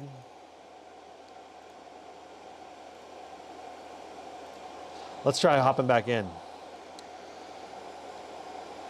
Would Windows key plus Control Shift B rescue a graphics card crash? Fraser, it might not. I'm not sure. I've not tried using that. Windows key plus Control Shift B. It might. Be worth trying if it happens again here. And if we keep crashing, even without a GPU overclock, that then we know that it's the CPU undervolt that's causing the issue too. So, you know, let's go ahead and save this to number 2 slot here, but then let's revert. We're gonna go to default. We're not gonna overclock the GPU. We're just gonna validate our overclock undervolt for the CPU first, because we wanna make sure that the CPU is stable. Let's isolate our issues first. If we're stable inside the firing range, now we'll know. Look at that, 940 millivolts is what the GPU wants to pull, or that's the voltage node it's using. 2355 is our stock. but we're not GPU bound. So I think this is the reason why we were crashing before.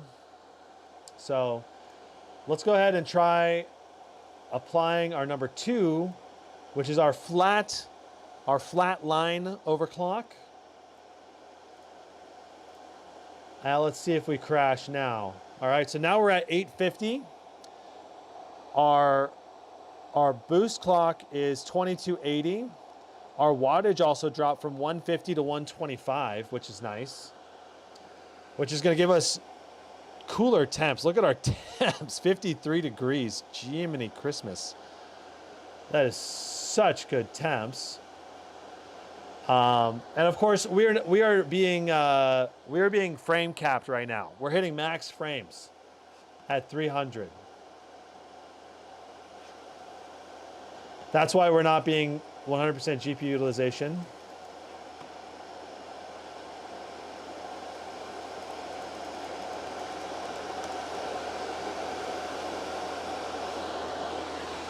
All right, so basically right now what we've got going on is an undervolt, because we were doing 940. Stock voltage is 940. We've got an undervolt and an overclock being applied.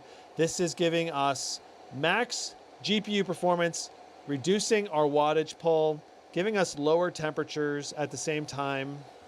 And if I go to our browser split here, let me go ahead and I need to update these settings now. So we've got a plus 220 curve.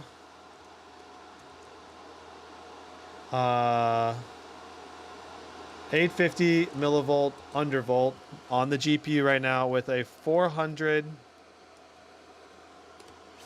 memory overclock. And so this is what we were doing before.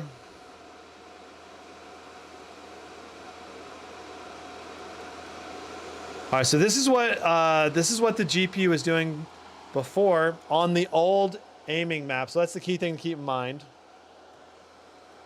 All right, looking at our 1% lows and overall FPS, it's very similar in the close to 300s, basically max FPS.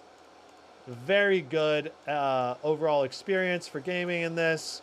The big thing here, looking at our boost clocks, our boost clocks are in a pretty similar range. You know, like if I were to pause this, it boosts around between 2150 to 2350 for our boost clocks. Our CPU is about the same wattage, but look at our CPU clock speed, 4.9 to 5 gigahertz on the new one over here, with the undervolt being applied to the CPU. And look at our CPU clock speed here, 4.4. So our CPU undervolt is really amping our CPU clock speed in game, which is great.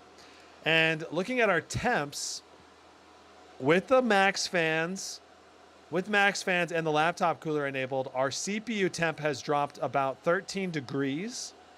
Our GPU temp has dropped 12 degrees. So that's phenomenal, like super phenomenal, actually. Really big GPU drops. And the performance is basically identical between the two scenarios because we are frame capped, hitting easily 300 FPS.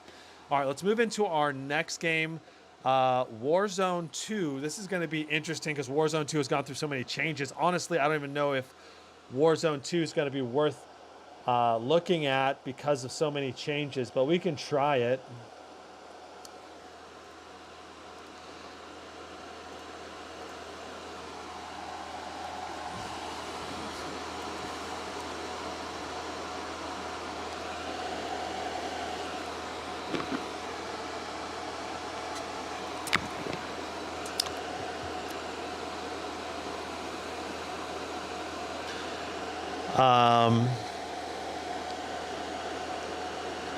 Would the Windows key? Oh, okay, never mind. Yeah, Slick Rounder, you're basically saying to do the same things I'm saying. I think Warzone 2 performance, if we had the undervolt enabled, versus no undervolt enabled, which we can do that. We could do that with just the CPU, go into Throttlestop, enable it, disable it, you know, do that whole shenanigans. And I think what we'll see is a slight uptick in performance because of the increased CPU core clocks. But let's see. So we got to reset this. Warzone 2 is doing the whole initial setup phase here for some reason. Probably because of some big update.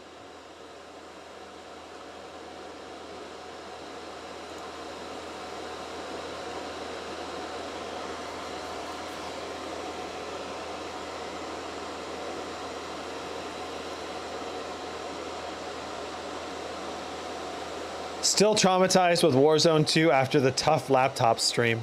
Yeah, that was really bad performance for some reason. Yeah, Warzone 2 is also messed up in the Blade 14 live stream, I think, too.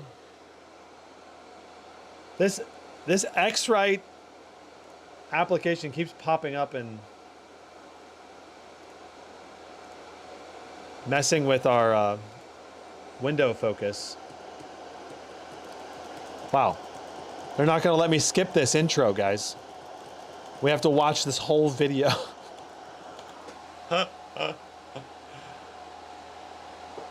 Oh, this is ridiculous. Come on. Look at their CPU wattage. It's pulling 127 watts to watch a intro cinematic movie. My guess is it's actually prepping the shaders in the background, optimizing shaders. We need to change the resolution because everything became huge. What's up, Asus? Asus Amjad? Welcome, welcome. So to test this, I think what we're going to do is we are going to go to a region, hopefully a common region. We'll do like a run down the street, and then I'll go disable my undervolt, and then we'll run down the street again and see if there's any improvement to the FPS. I don't think there will be, but there might be. Well, maybe there. Yeah, I think there might be like a 3 to 5% improvement. You know, Apex Legends, we didn't see an improvement to performance because we were already at max. We were already at max performance already at 300 FPS, but we saw a massive reduction in temps.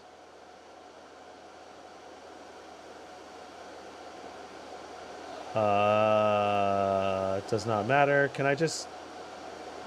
Okay. Our shaders optimization's at 19% up here in the top left.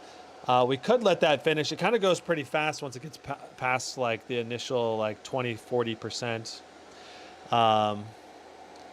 What's up, Aviation? Leon Stevens says, also I put 2 letter size envelopes covering the front half of my cooler so all of the air goes to the laptop. 2 letter sized envelopes covering the front half of my cooler. Interesting. Okay, so let's see if we can go in here and change our resolution.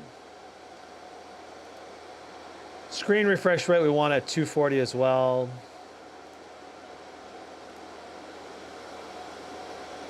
Okay, so we're at 240 refresh rate. We want to go to minimum spec, DLSS on quality. There we go. Very nice. Now, that should be good.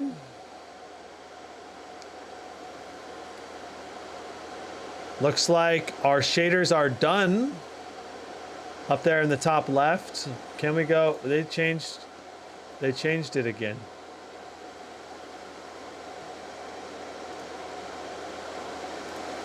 Battle. Man, they changed the menus again in Warzone. Those are some of the like least user-friendly menus of any game I have ever seen in existence. And then the fact that they like add and remove game modes, so you're like, let's go do solos, and then sometimes solos are just not available to even play.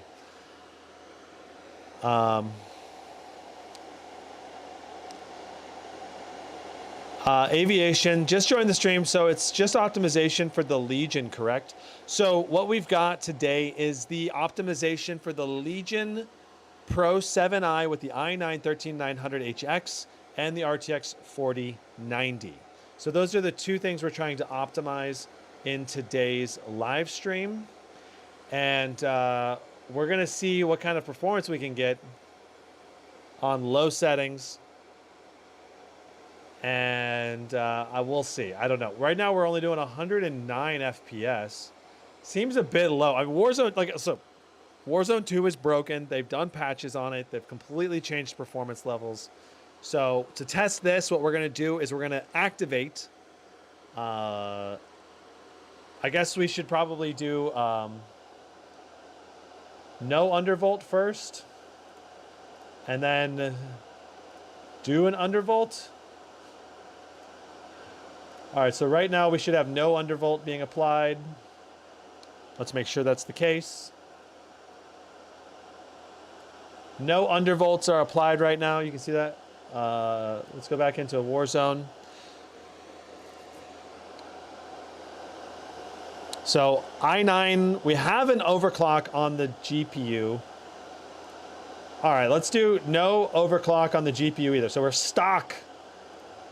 We're stock on the GPU. We're stock on the CPU. We're double stock, and then we'll try applying the CPU and GPU overclocks and undervolts. Interestingly enough, I think we may see higher GPU boost clocks out of the box here.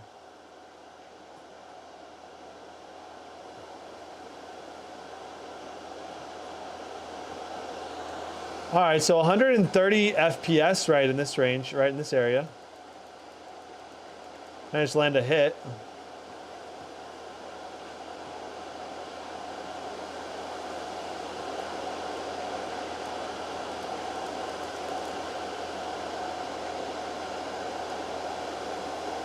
All right, so we're gonna need to, hey, we can actually use our traditional, testing site area. Yay, that's nice. Why am I using MSI tweaking software for a Legion? Because the MSI Afterburner is a way to modify your GPU boost clocks beyond what the Lenovo Vantage software will let you do. Lenovo Vantage software will only let you overclock to 200/400 on your GPU boost. And then there is no curve editing allowed on that overclocking. So because we're using the curve editor, I think we can get better overclocks and better overall performance levels comparatively when it's all optimized correctly.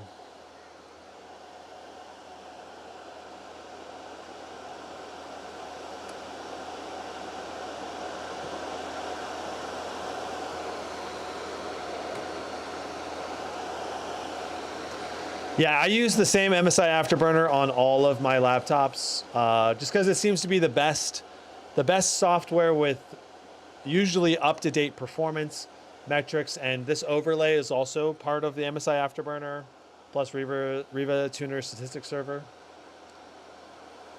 Okay, so this is going to be our stock run. 130 FPS, 132. Our GPU boost clock, we're not GPU bound, we're CPU bound right now. We're doing 102 watts to that CPU, 4.8 gigahertz, 5.1, 4.8, 132.83 for our actual performance number. All right, let's go ahead. We're gonna run back over here. Hopefully no one kills us so we don't have to reset. We'll lay down and we're gonna do another test here. So we're going to apply GPU overclock profile 2, which is our curve overclock, which has the flat curve. And then in Throttlestop, we're going to switch to our performance undervolts. All right, so we have our undervolts applied. We are undervolted and overclocked now. Let's go ahead and see what our FPS is like now. 140 and higher 1% lows at 86 right now. So that gave us a approximately 9 FPS gain in about a 9 FPS gain for our average, and our 1% lows was just like a few FPS. But that's a nice quick overclock gain, right? Right here we're doing 141. Let's see if we take our overclock, disable our GPU overclock. Does our GPU overclock? Wow, our GPU overclock didn't really affect things very much. We're actually getting slightly higher FPS now because we're letting the GPU voltage run, and we're getting higher clock speeds slightly. So 2340 on our GPU core clock. If I switch it back, I think what we're gonna see is a slight reduction in performance again. No, okay, so yeah, our clocks, our GPU is basically making no difference. So right now, our GPU makes no difference here. Our CPU is the one that matters. Look at our wattage pull, only 86 watts right now on our GPU, or sorry, our CPU. We were doing 100 and something watts before we undervolted. So right now we're doing 85, right? Looking over here, 89, 86. Let's open Throttlestop up again. Let's remove our undervolt. Look at that. We jumped from 85 approximate watts now to over 103 watts on that CPU. So by undervolting inside of a game, we're seeing massive wattage reduction, which is going to reduce our temperatures from undervolting, while at the same time giving us about the same levels of performance in this scenario. So this is different than Cinebench R23. Undervolting inside of a game, giving us reduced wattage pull, while potentially also increasing our FPS. So right now we're doing 72 degrees on that CPU. 70, 68, 72. So let's say around 70 to 72 for our temps. Let's apply the undervolt back again. All right, and now we're only doing 84 watts, similar clock speed on the CPU, but look at our temps. Our temps are coming down quickly.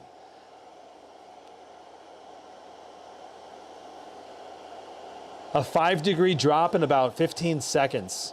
It'll probably keep going even a little further.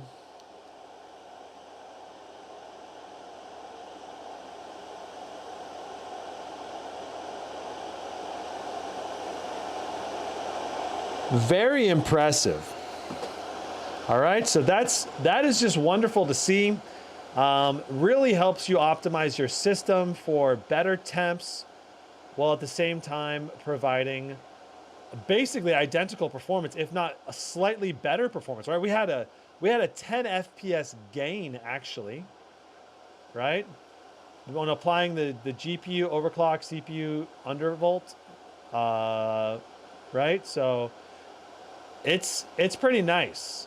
I think a lot of people are really going to appreciate this kind of overclock undervolt on their system for their day-to-day gaming, you know. And if you have these, even if you don't run max fans, like right now we're running max fans with a laptop cooler, it's still going to help reduce your temps.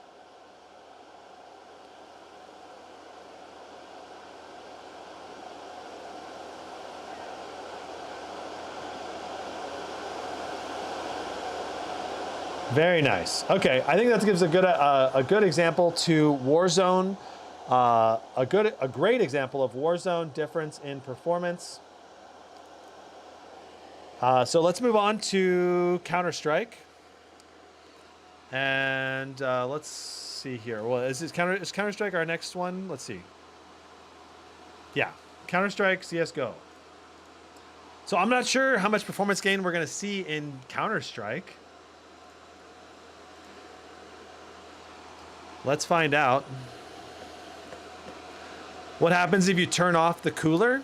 Well, you would need to take it off of the cooling stand because it's like air sealed around the cooler and sucking air into the cooler. So if you turn off the cooler, you have to take the laptop off of it and set it on the table. Otherwise, you know, you're not going to get, there's like, it cuts off the airflow.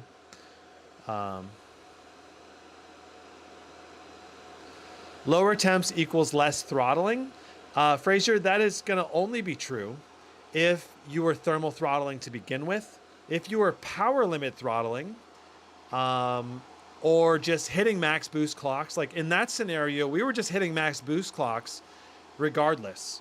You know, so when we undervolted, our CPU was able to go to a slightly higher clock speed, but in either scenario, we were not thermal throttling. So if you're not thermal throttling, reducing temps is not going to improve any kind of performance or anything. So we've got the side-by-side for this one. Let me go ahead and try to pull that up.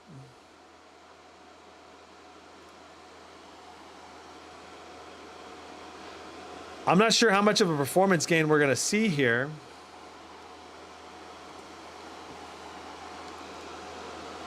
All right, so getting the test ready here. Let's go ahead and split this. I'm going to need to move this up, over, and I'm going to need to slide the camera to the right a little bit. There we go. Okay, so that should be good. So the key number we're looking at is the FPS counter in the bottom right.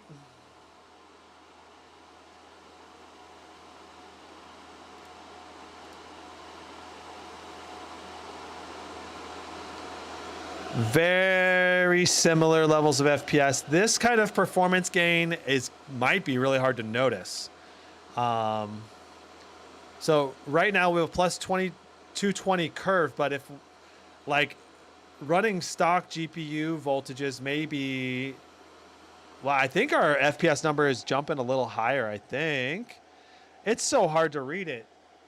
Like right now we're jumping between 600 and 700, but so is the other one. Let's see what we get in smoke. Down to the 90s, down to the like, I don't know. It's so hard to tell. We'll have to see our average at the end of the test to see if we see any performance gains.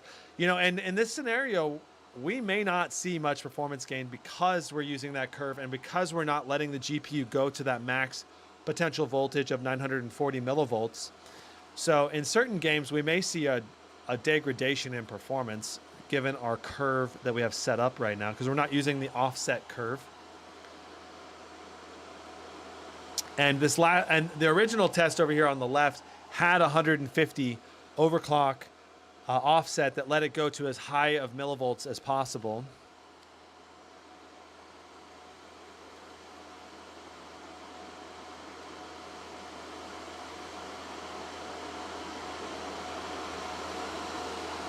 All right, so let's see what we get.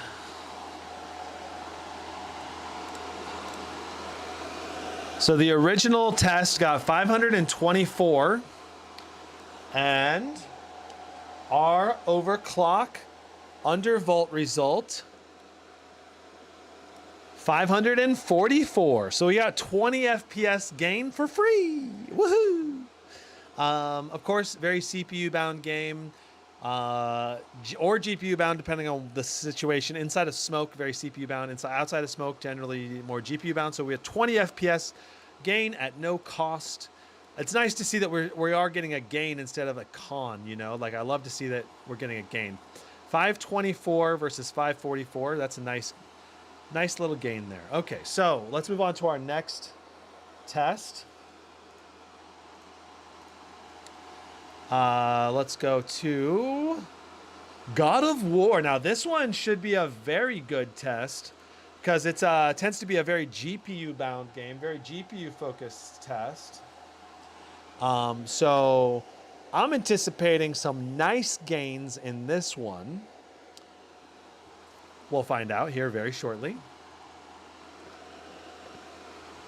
Does the ambient temperature make much of a difference? Yes, it can.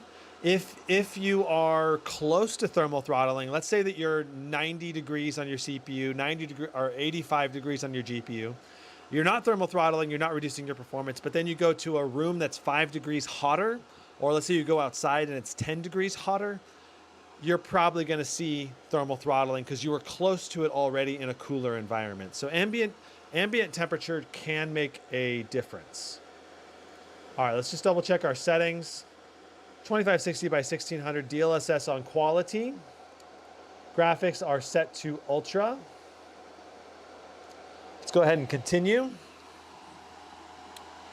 All right, so this should be a good one to do our side-by-side split screen.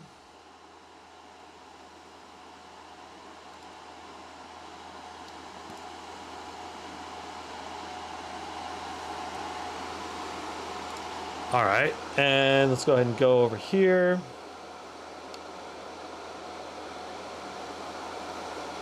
So keep in mind, we already have an undervolt being applied.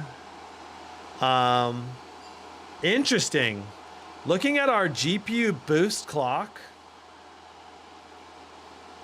I'm not sure that we're going to see much performance gain here. Look at our boost clock. We're only hitting 2145 right now. We're not locking to the 850, right? So this tells me that we may get better performance using a more standard overclock here. So right now, you can see we're hitting the high wattage. Our millivolts is only 835. We're not hitting the consistent 850 where we want to be, because it must be pulling too much power. It must be too GPU bound right now in this scenario, and it's too much juice to pull. So in this scenario, looking at our average boost clock, it's only 2160, right? So I'm guessing we can get a higher average boost clock by switching from this curve here over to a plus 240. Let's try it. Plus 240, 500 OC instead. Now, let's see what our average boost clock is. In the 2200s, 2190. With our GPU core voltage around 835.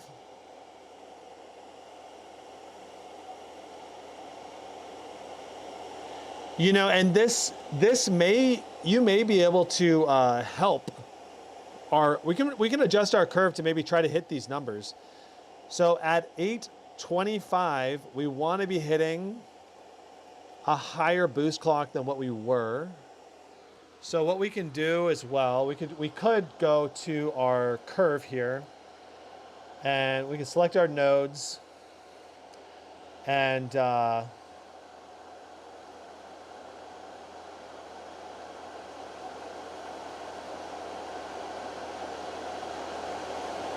what we can do is we can move all of our nodes up a little bit higher.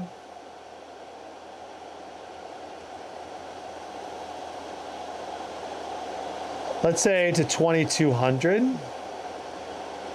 or 2270. This may cause us to crash, but this may also help us. I don't know, let's see. So we're adjusting our curve a little bit. Inside the game now,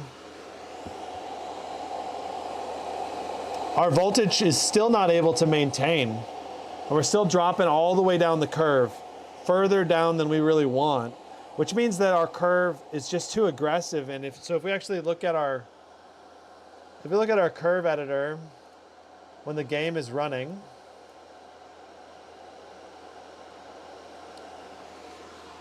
see what's happening? Our node is falling down the curve here because it's too aggressive. The GPU cannot maintain it with the current VBIOS. So the currently active node appears to be around this range. All right, and our average boost clock is only 2160.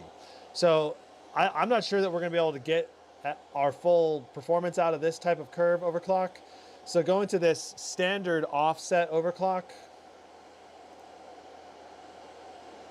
I think this is going to be our best bet. So now look at us, 2235. That appears to be an improvement, almost for sure. All right, so let's go ahead and do a run through. Let's go ahead and split screen our results.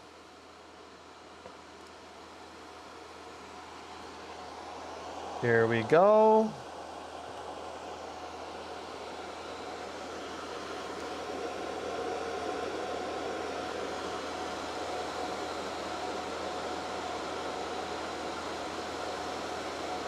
Wow, that is some performance gain.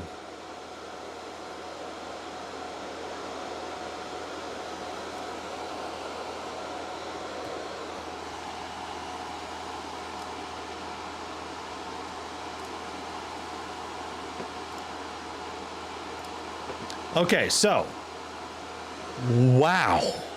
Oh my God.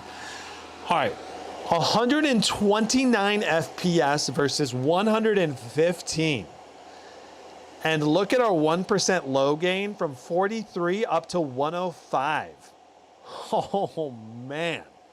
We just doubled our 1% lows. More than doubled. I don't know. That seems a bit weird, honestly. But our boost clock, like look at this same moment. We were doing 2200 right now on our boost clock versus only 2010 on the I don't know if that's just a temporary dip in the boost clock or what, but that's a big difference, and a 14 FPS gain on 115 FPS. So that's like a 12% performance gain in this game with much higher 1% lows. Those higher 1% lows, I mean, I would probably attribute the 1% low gain to the undervolt. Look at the CPU clock speed right now. We're jumping between 4.8 and 5 gigahertz, 5.2 gigahertz on the CPU. And that means our clock speed on the CPU is just much, much higher. And that is giving us a huge gain to our 1% lows, which is going to really improve the perceived smoothness of the game. So let's I want to look at this. 3.7, 3.9 gigahertz, 3.8 gigahertz. Yeah, our CPU is being kneecapped basically before.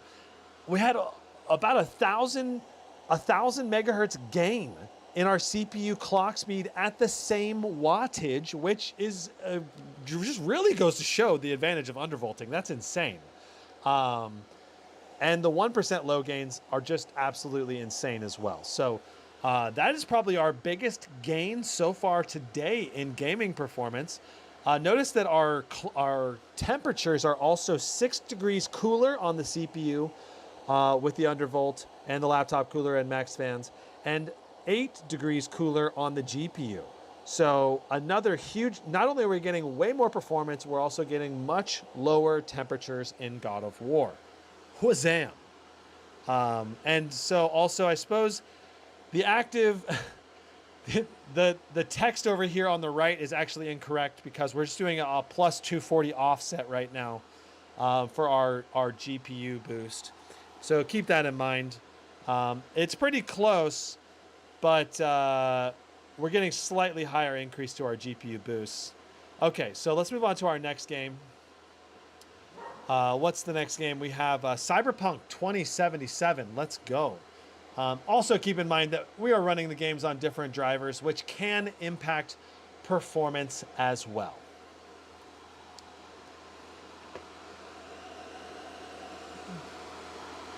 Lion Steven says, Wish Customs fans were available in every mode to give you option of more performance in performance mode, because in real life usage, Afterburner HUD gives thermal limit warning. Yeah, I mean, I don't think we're going to thermal throttle almost ever with the Legion Pro 7i under normal gameplay scenarios, even under performance mode, because the cooling on the system is really good. That said, maybe on silent mode or balanced mode, maybe you would, but generally speaking, performance mode ramps the fans enough. Or let's say after a while, maybe your fans get clogged with dust or something, and then yeah, you probably would thermal throttle. But I have not seen thermal throttling on this laptop, I don't believe, in anything. Maybe Dead Space, but that might be it. What do I think of the Legion 5i Pro Gen 7? Could be good. Disabling E-Core is the easy way to gain performance with Intel laptops and desktops. You know, that is a dedicated live stream I need to make, Baka, and see if that's true or not. I have not done the test. That's a great potential suggestion, though. So, not sure if we crashed right here. It looks like we may have crashed. Again, running our GPU at this offset voltage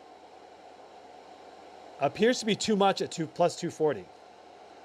In the games that are CPU bound, it ends up being too much. So I think we gotta drop our offset to plus 220 and see if we can get better stability for our general offset gaming.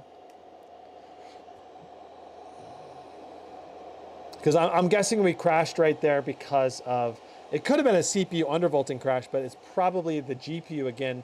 I saw the GPU boosting up to 2500 megahertz, or close to 2500 megahertz, which is very high for an RTX 4090. And I bet you that's going to cause a lot of crashes. So that's where, like, utilizing the curve where we have a flat cutoff, it prevents our GPU from boosting so high that it causes the crash, right? So let's go ahead and get into Afterburner, and so we're going to change this to plus 220. All right, so that's going to help us not crash as much when we're doing just straight offset overclocking.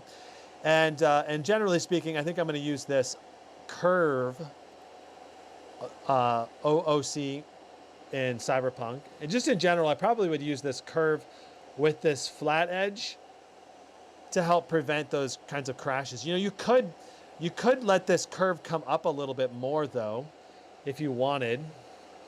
Like, you could let the 860 one come up a little bit. You could have this come up a little bit. You could have this come up a little bit.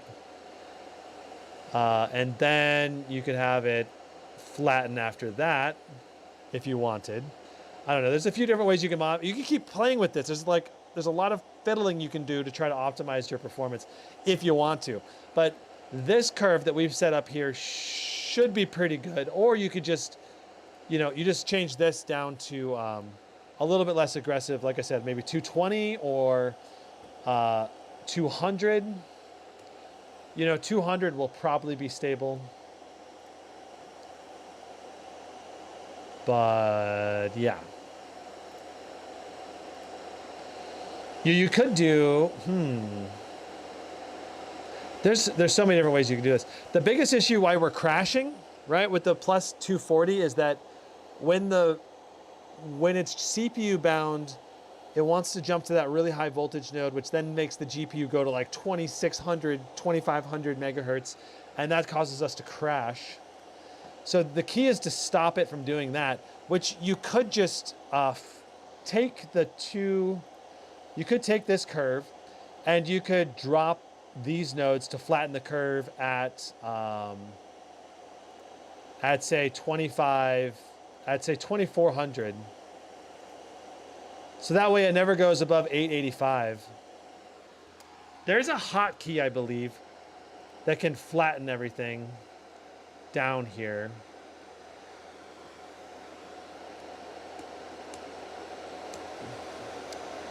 And it's not Shift Enter.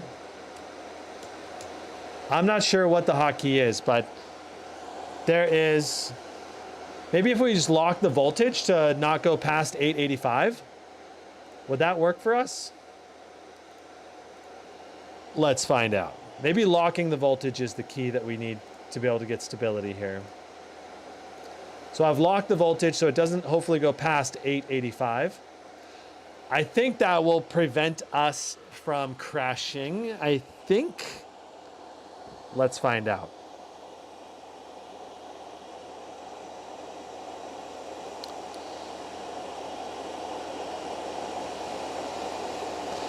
Elia, Daniel, I think the Legion 5i Pro is probably a good laptop. It just depends on the pricing. Like, if you're going to buy past gen tech, you want to make sure it's a really, really good price.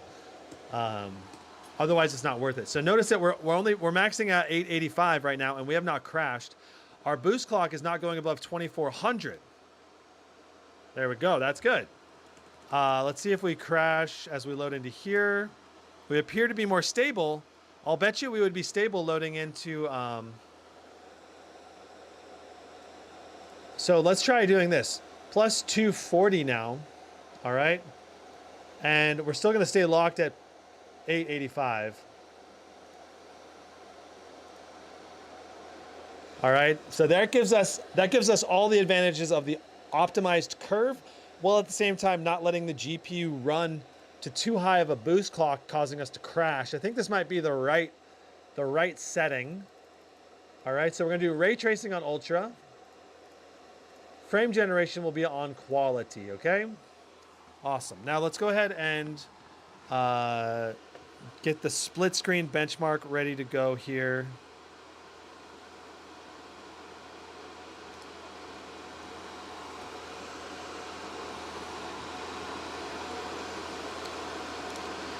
Okay, so there we go. And let's get the split screen benchmark here.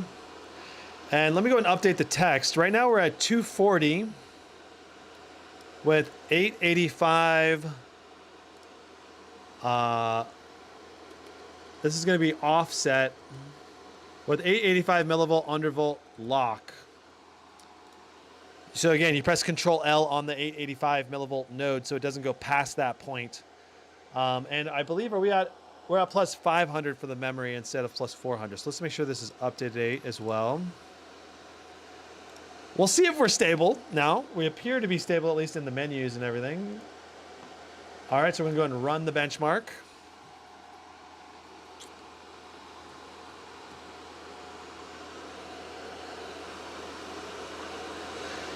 LSP says, allow the voltage to run higher. I reached 950 millivolts, but the problem is when we raise our offset so high, when it goes to 950 millivolts, it's going to 2600 clock speed at 940 millivolts, which is too high to be stable with the 4090, causing a crash. So you said you can't go past 200 millivolts or 200 OC without crashing. Right now we're at 240 OC. And under realistic voltages, we shouldn't be... we shouldn't, hopefully at least, we should be able to reach stability basically. That's the key. We're trying to find the highest possible stable OC, and it looks like we may have crashed again up here in the top right. We're not making any progress on the loading bar. We're not seeing anything updating here. Windows Shift B. Windows Shift B. It did exit us without us crashing.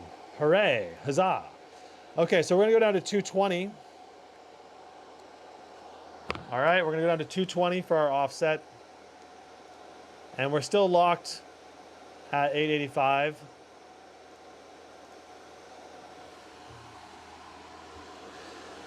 LSP says my OC is 210 for max stable. Okay, gotcha. Well, maybe it's possible to push it past 210 if you were to lock the voltage so it doesn't run too high on the high end of the voltage curve. All right, so let's go back to the split again.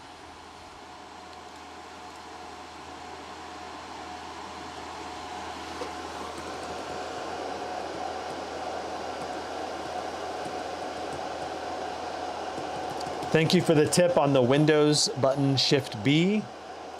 It did exit and save us without having to restart the machine. Save some time. All right, so we should still be good to go on our settings. Yep.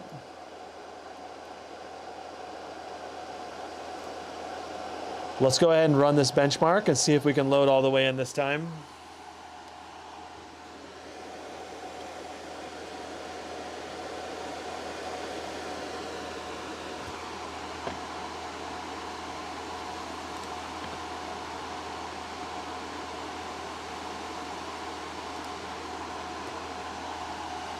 Beautiful, beautiful.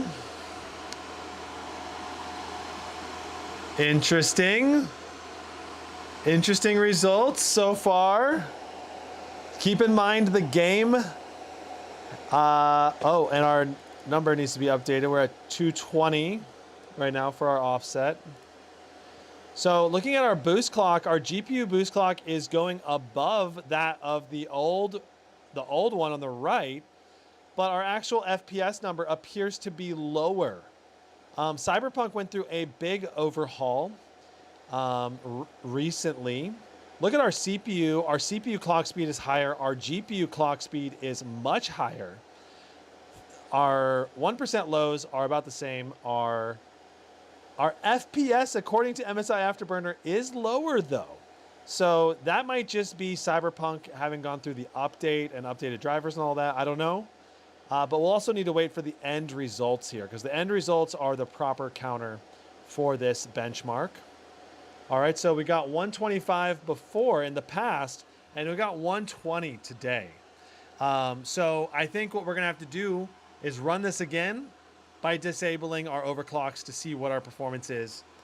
So right there, we got 120. Let's go back to the settings and rerun it again, but let's turn off our overclock.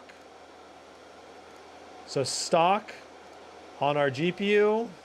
So this is the only way for us to get a most accurate test.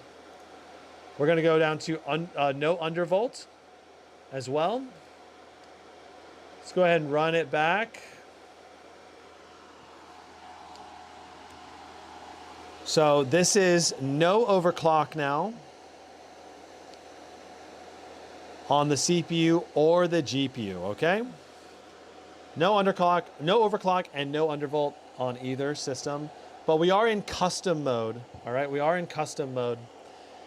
Yeah, so we are definitely hitting lower FPS than we were with the overclock. Down to, I think we were doing like 115-ish right now, and now we're doing 109 without an overclock and undervolt. So definitely a nice improvement for CPU and GPU performance. Looking at our CPU wattage, doing over 90 watts right now. And that's obviously giving us great CPU performance, but I'm pretty sure we were pulling a lot less wattage when we have the undervolt enabled. So going to show you that like undervolting your CPU in gaming workloads, it really does reduce your wattage pull and temperatures, because that's all, you know, obviously when you pull more wattage, you're going to pull a higher temp too.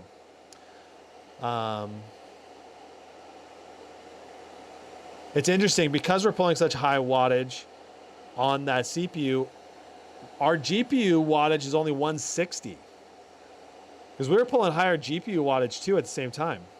Okay, so 112 with no overclock, no undervolt. We got an 8 FPS gain approximately by applying in the undervolt and overclock, which is quite nice. For free, the free gains. All right, so next game is going to be Hogwarts.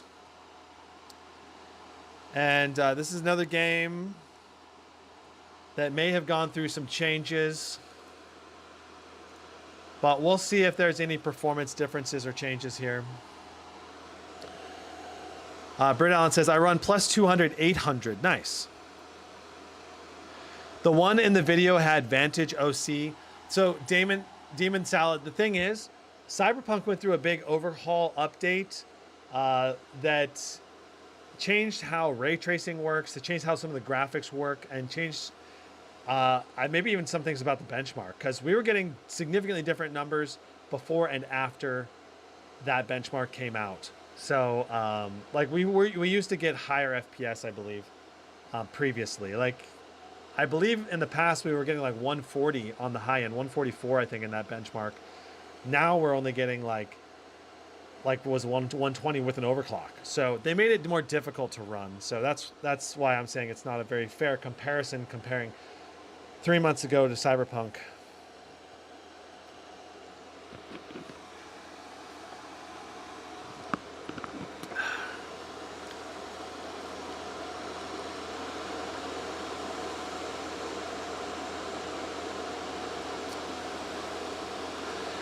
Courage Nasa says, is it necessary to run overclock for games to run more suitable? Well, for example, right, that God of War test that we ran, we doubled our 1% lows. That is a huge gain, and I think would be noticeable if you were playing side by side. That may have been a one-off. We'd have to test it multiple times to verify that result, because it seems quite extraordinary. But you do not have to optimize the laptop like this to get playable frame rates. But if you're spending $3,000 on your system, I mean, once you get this thing dialed in, you could just not do as aggressive as me, and then you basically would never crash. Just do a basic overclock undervolt with the CPU and GPU. And you're not going to have, you're not going to have huge problems, I don't think. All right.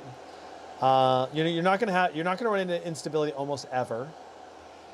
So why are you worried about it? Like I feel like it's totally worth doing an undervolt and an overclock.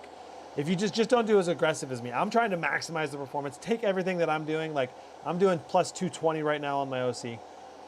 Just take it to plus 200, or maybe take it to plus 180. And almost for sure you're going to run into no instability, I don't think.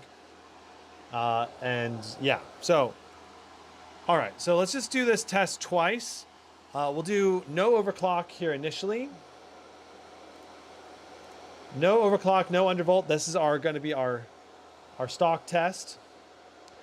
And we're just going to run through here. How's your GT77, sir? I don't have a GT77, but I actually, Lance, one of the subscribers, just gave me his GT77 for some testing, and then he's asking me to help resell it for him as well. So I'm going to try to help him resell it on my laptop list. But I'm going to do retesting. I'm going to test it live and then mention that it's going to be for sale. So it's going to be a pretty good deal on it as well. Okay. So this is going to be all stock settings, and see what we get. All right. Here's our run through stock settings. No overclock, no undervolt on the CPU. We got a nice GPU boost clock, but that's because we're CPU bound right now. Only 77% GPU utilization. Our 1% lows are pretty good at 44. 105 FPS average right now. 104.46. 104.46 is quite good. All right. It's obviously very playable considering we're on ultra settings. All right. So let's go ahead and we're going to apply our undervolt to the CPU right there. And we're going to apply our... We'll do our plus 22500 OC, okay? So this is just the stock OC curve. Let's see how this handles. Wow. We're doing 2550 right now. I don't know if this is going to be actually stable. So let's...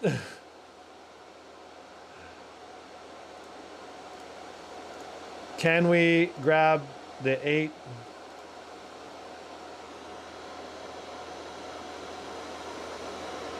I'm gonna lock it right there. Okay, so I locked it to 890.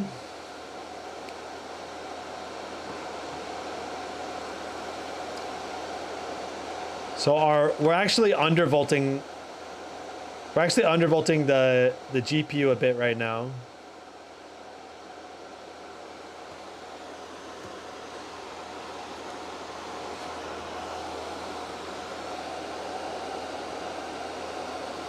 So Lance kept the SCAR 18. Yes, that's correct, Britt. He kept the SCAR 18, and he's going to be selling. So he let his. I don't want to. Basically, his wife decided not to keep the GT77, and Lance had to decide between the SCAR 18 and GT77. So, and he decided to sell the GT77. Okay. So I don't know. This is so interesting. This overclock situation. You know. So under our one scenario, we've got plus 220, but we're also capping it so it doesn't go too high on the clock speed. And then on the other hand, we could do our curve, undervolt, overclock, and that is going to really cap us down to 850 millivolts and plus 2280. I don't know. Let's try. There's a part of me that wants to just try the straight 220 with no frame cap or no voltage undervolt. Let's just see if it's stable or not and what FPS we get. All right, we might crash.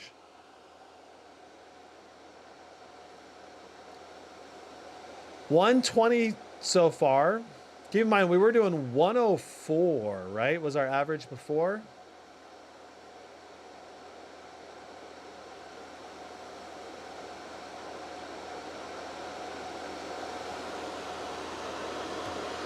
So we went from 104 FPS to 111. We also increased our 1% lows by a few FPS as well. So that's a 7 FPS gain. So about a 6% performance gain there. Let's try doing the, let's see if doing our curve reduces our performance at all. You know, since this is such a CPU bound type environment, you know, doing this curve edit may not really impact our performance too much. Let's find out.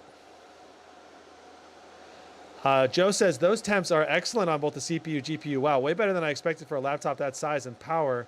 It's putting out more impressive than SCAR 16 thermals. That's correct, but we are undervolted. We are on a laptop cooling pad. The SCAR 16 would have these kinds of performance thermals, I think, if we had a cooling pad on it and everything, and undervolted it and everything. So let's see what we get now with our GPU undervolt and overclock. So we're not letting the GPU run as high and as hot as possible, but this CPU bound game performance appears to be reduced compared to stock, or very similar to stock GPU performance. Okay, so that gives you an idea.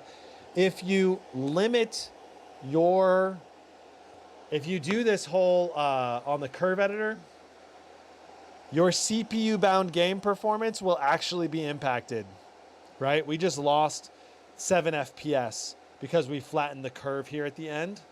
So that's super interesting. So that's why I'm thinking doing something like plus 220. If this is stable at plus 220, maybe plus 210, this is going to give us a more consistent OC overall. And if you really need to prevent it from running too high on the, maybe just say limiting it to 2500 might be the right thing. So this is locking it to 920 millivolts. Let's save it to 1. So that way the GPU does not boost above 2500 total clock speed. And that'll help the GPU stay stable when it's in less GPU demanding environments and it doesn't clock all the way up to 2600 to crash it.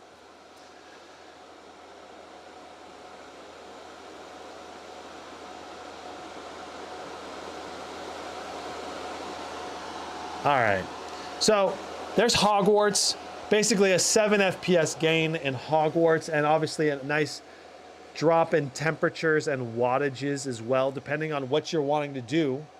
You can kind of pick your poison. Do you want max performance? Do you want better temps all around? What do you want? We got Dead Space next. Here we go. Dead Space being one of the very CPU bound games. So this is going to be an interesting one to test.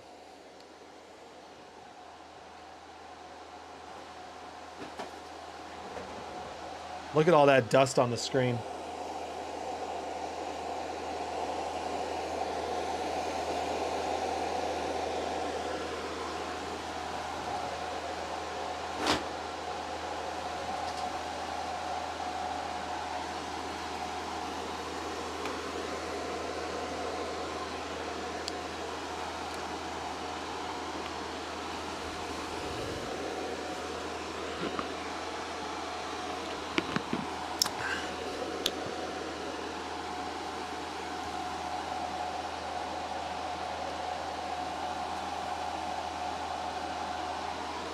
This white balance on my camera went off for some reason. I don't know why. It's like all blue.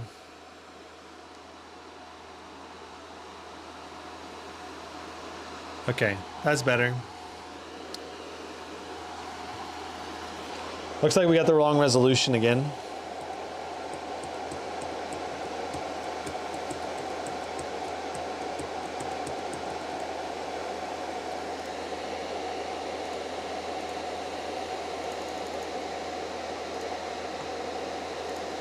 All right, so in Dead Space, I will try to compare this directly with the last time we did this test. DLSS on quality, ultra preset graphic settings.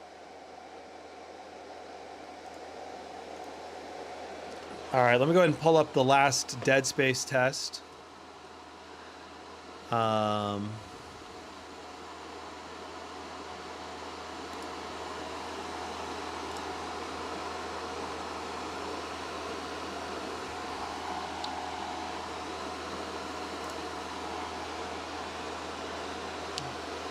All right, so here we are.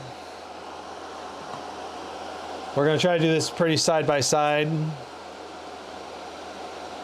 Some nice FPS gains right here.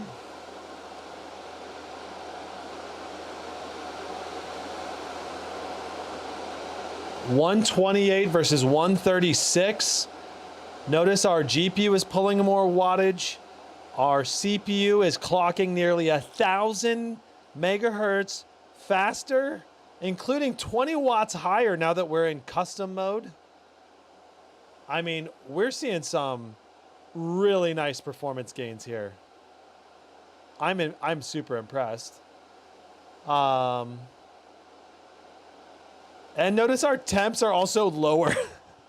Laptop cooler, maximum fans. You know, the thing is, like, even though we're pulling more wattage on that CPU, we're still hitting excellent overall performance. All right, so here's our actual benchmark area. Oh, we're gonna reset it apparently.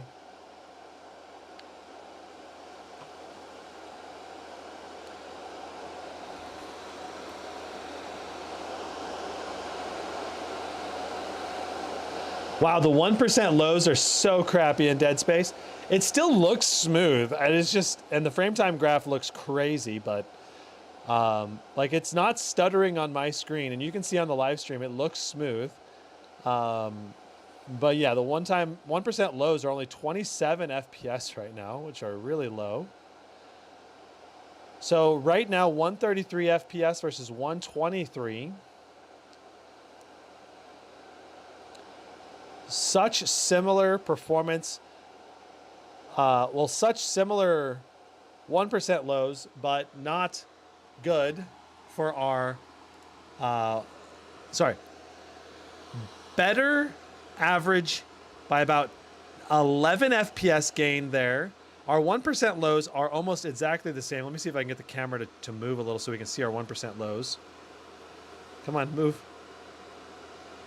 30 FPS for our 1% lows, 29 for our 1% lows with the overclock. So 1% lows were not really affected much, just slightly worse. One FPS is not much of a difference, but an 11 FPS gain overall. So that's excellent. And then of course our temps dropped on both the CPU and the GPU because of the laptop cooler, despite the fact that we're running 20 watts hotter on the Legion Pro 7i. So very interesting. We are right now being at least partially CPU bound because our GPU utilization only 83, 89, 93%. So we are being CPU bound to at least to a certain degree, which shows you that by undervolting the CPU and overclocking the GPU, you get the best combo of performance in this type of game. With just one or just the other, you probably wouldn't see the same level of performance. You're probably getting some performance gain from both of those things being done to the CPU. Excellent. Okay, so next up we have Dying Light 2. We got the Dying Light 2 benchmark, another zombie survival game.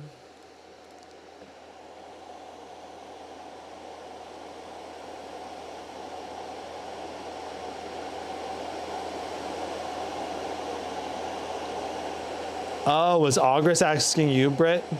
That was probably what it was. Okay, that makes sense.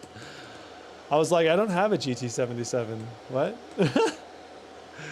Okay, so if this live stream has been awesome, please consider giving the live stream a like.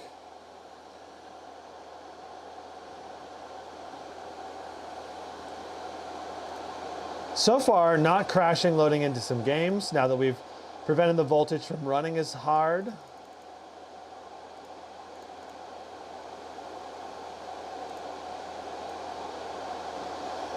High quality ray tracing.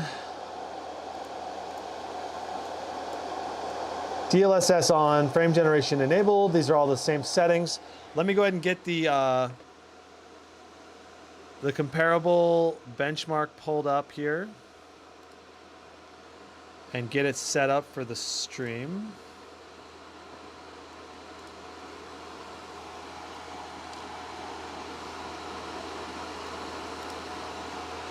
All right, and let's go ahead and go into the benchmark.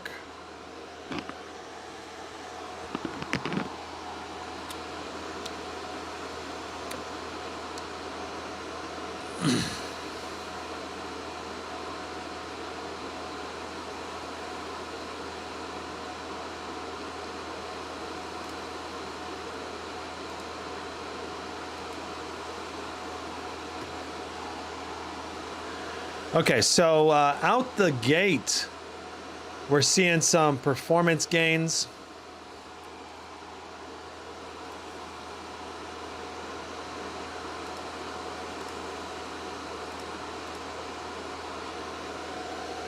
(146 FPS versus 152.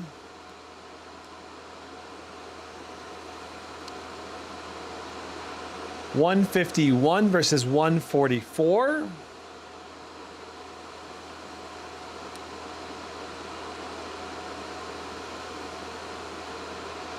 Looking at our temperatures, we've dropped about 8 to 9 degrees on the CPU and about 10 degrees on the GPU using the laptop cooler. Now, I really needed to focus my Legion Pro 7i in the past live stream.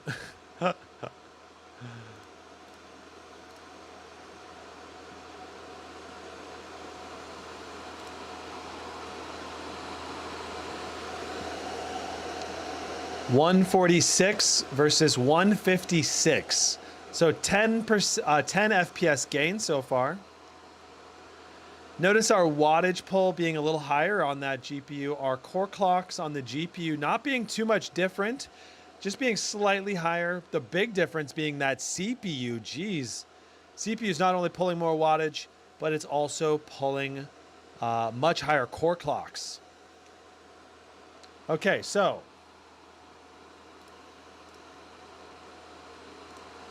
149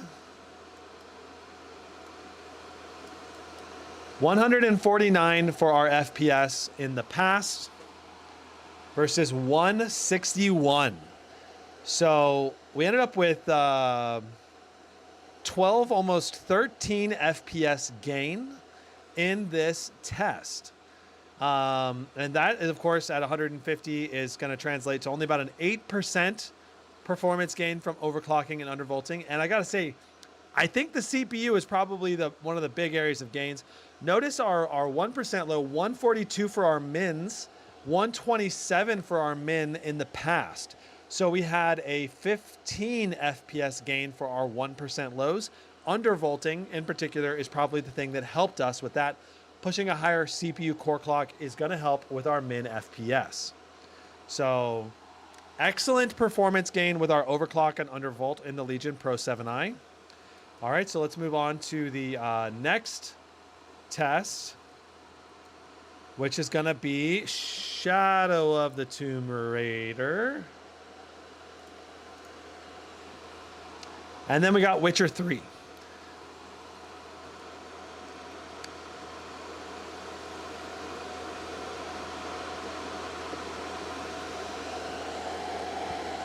Is it possible to do an all-core overclock to 4.7 gigahertz? Well, we were basically doing that with an undervolt. We were doing 4.6 to 4.7 gigahertz in Cinebench R23. It's going to depend on what workload you're talking about, because, you know, like rendering in Adobe Premiere, that's probably not going to be possible because it's a more difficult one to run. But say that you're doing Cinebench R23, you probably can get 4.6, maybe 4.7. It's going to depend on your silicon lottery and how much undervolting your system can handle. It's going to depend. Did you get your GE78HX back? I did. And I got to do a live stream review benchmark. It's just, I'm constantly getting new laptops and I'm like, oh, I got to keep doing these new laptops because it's a higher priority to get like the new laptops done. And I really just need to get back and take care of that GE78HX so I can get it sold as well. So, okay, so Shadow of the Tomb Raider is next. Oh, did we not do Shadow of the Tomb Raider in the past? Okay, so we don't have any Shadow of the Tomb Raider test actually to do. Let's do, we should have Witcher 3 though. Yeah, we got Witcher 3 to do. Okay.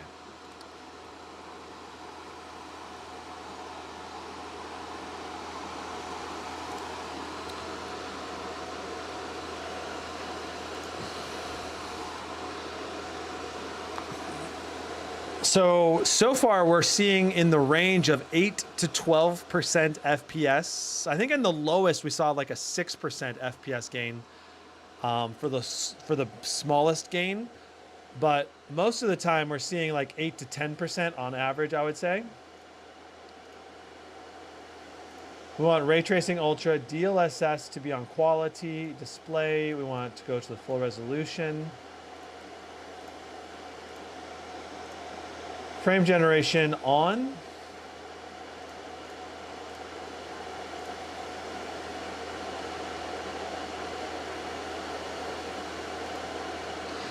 And so there's the,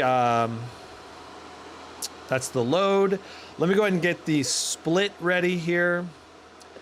So on the right, we'll have the Vantage basic overclock 150-200 and no overclock, no undervolt for the CPU.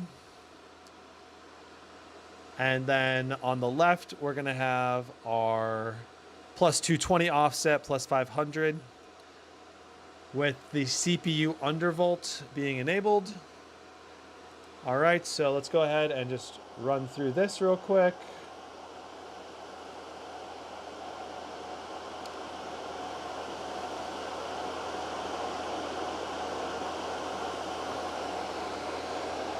All right, and here we go. Wow, we're doing 15 FPS more right now.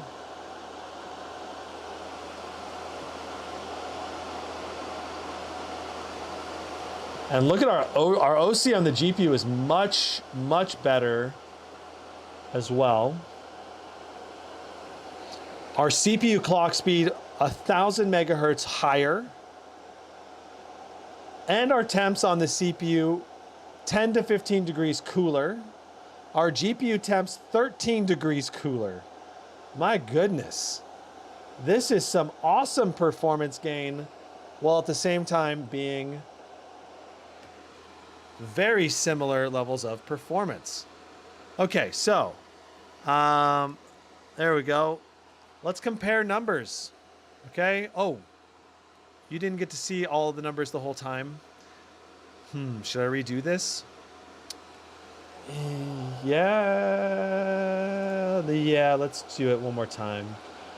I want the numbers to be lined up for this test. So let's run this test back. It'll only take another 30 seconds to do this one more time.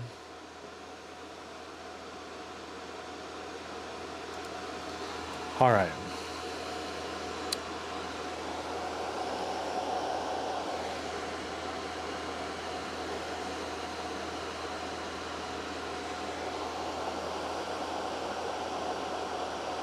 I gotta say, I'm very impressed that there's almost no frame time stutters as well.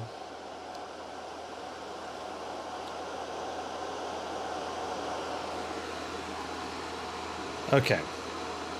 I'm gonna go ahead and play this. Here we are.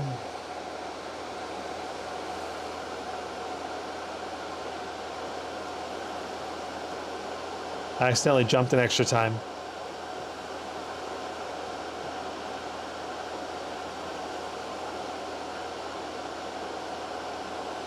$131, 132 versus 116 right now.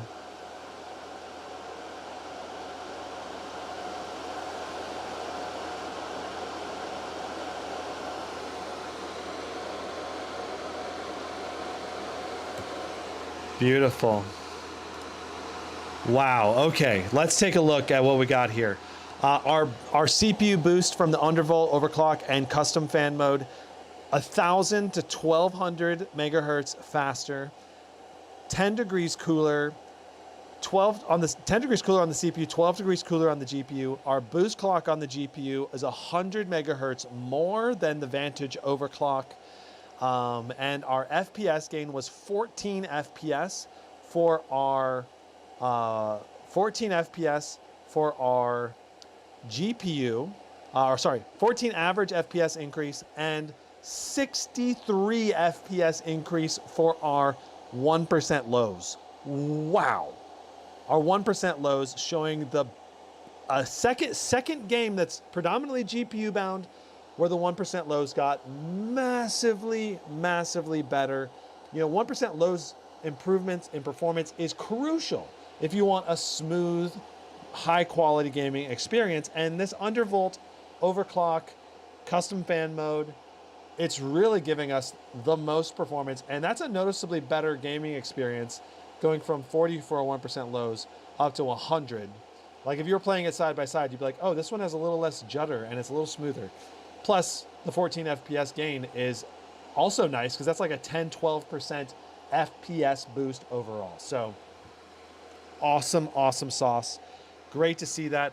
Let's do a summary of everything.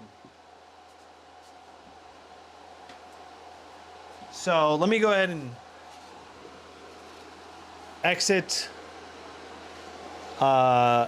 this game. And let's go over the final settings that I think I would recommend the most for overclocking the Lenovo Legion Pro 5i. Or sorry, Lenovo Legion Pro 7i. So first of all, Throttlestop is the CPU undervolting that I have decided to use. You could use Intel XTU, I think, but I like Throttlestop's ability to quickly integrate and automatically. It's very lightweight, very easy to use, and once you get it set up in the task scheduler, it automatically launches and you get your overclock settings, undervolt settings automatically applied. Inside of here, my undervolt settings has my CPU core at -140, cache at -115, and my CPU E core is at -90. These are not necessarily the optimal undervolt settings that you can possibly apply, but this is what worked for me where we stopped crashing.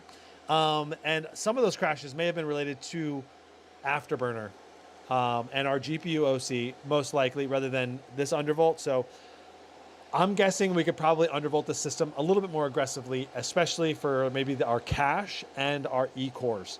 And we'd see a little bit more performance gain. Now, in our Cinebench R23 run that we did right here, shaboom, we were getting a 12% performance gain from undervolting. And in our Time Spy run, we got over 23,200. In a run I did yesterday, I got 23,400. That's about a 6 or 7% performance gain over the Vantage OC. So that's pretty nice.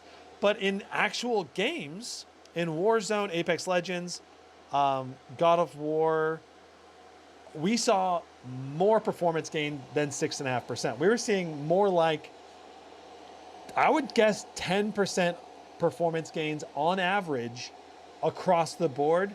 And our 1% low performance improvements in God of War and in Witcher 3 were more than double.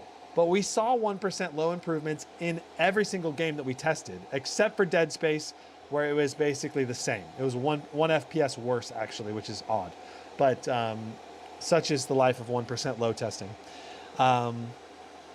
Yeah, our biggest OC gains. What would you say our biggest OC gains were?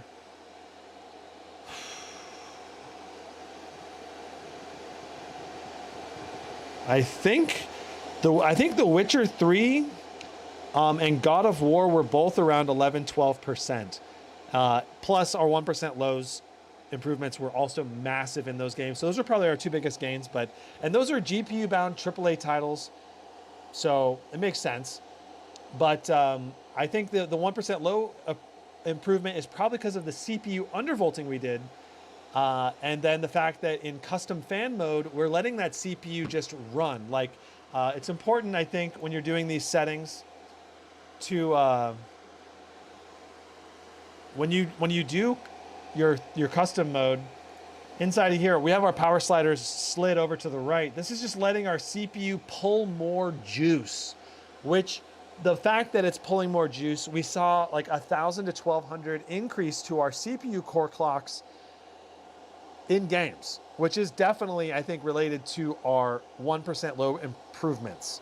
So it's a combination of undervolting the CPU, also letting the CPU just run in this custom mode, and then also overclocking in MSI Afterburner, or you could do it in the Vantage OC. And if it's easier and more stable, you could just do a 200/400 OC in the Vantage OC checkbox button, and you don't have to worry about all this other stuff, and you probably are not going to crash. But if you want to be able to push past that limit, you're going to have to use something like Afterburner. And if you want to be able to prevent crashes beyond that, this is what we ended up finding to be the most stable, plus 220/500. And then we locked our voltage node to 920 at 2500. This prevents our GPU clock from running rampant and going too high, causing a crash from going up to the 2600 clock speed range in those CPU bound games. Because when the GPU is not really that engaged, it'll just ramp the clock as high as it can go, and then it goes too fast and it trips and stumbles and crashes. So this allows us to do a slightly higher OC without crashing. But otherwise, you could probably go 200 without having to lock it here, and you probably have the very similar result, but just slightly less performance. Yeah, and in certain games, it was okay to let this run, but in other games, it wasn't. So that's why if you want most stability, I would use Control-L to lock it around the 920 millivolt range. But maybe your silicon is better than mine, and it won't crash anyway without locking it. Maybe you could go to 240, 250 without crashing, or maybe 200 crashes you, or maybe 180 crashes you. GPU overclocking is a per CPU chip solution, and it's going to be individual to each laptop. So your results will vary compared to the results that we got today. I think a lot of laptops will be able to overclock and undervolt a little bit better than this one that we did today, and some of them will be worse. So just keep that in mind, that your mileage will vary. Now I'm going to try to address any questions in chat, and then that'll be it for the test today. Talha says, "Hey dude, you should remove thermal velocity boost from Throttlestop for plus 200 CPU performance when higher than 70 degrees." Interesting. I'm not sure if that would help or not. There's a lot of options inside of Throttlestop, right? I'm not sure, and I don't know every single thing in here. There are a lot of different things you can check and enable, and some of this stuff is like legacy, like speed step, speed shift, stuff like that. This kind of stuff can be like related to past gen CPUs that are no longer relevant, and they may not even do anything, or they might be messing up your CPU system. But he's saying he's recommending potentially thermal velocity boost option. Remove thermal velocity boost option. This is what he's saying to potentially uncheck. Interesting. Let's try unchecking that, and then let's try running. Let's just try running Cinebench R23 and seeing if we see any improvement real quick. Maybe we will, maybe we won't.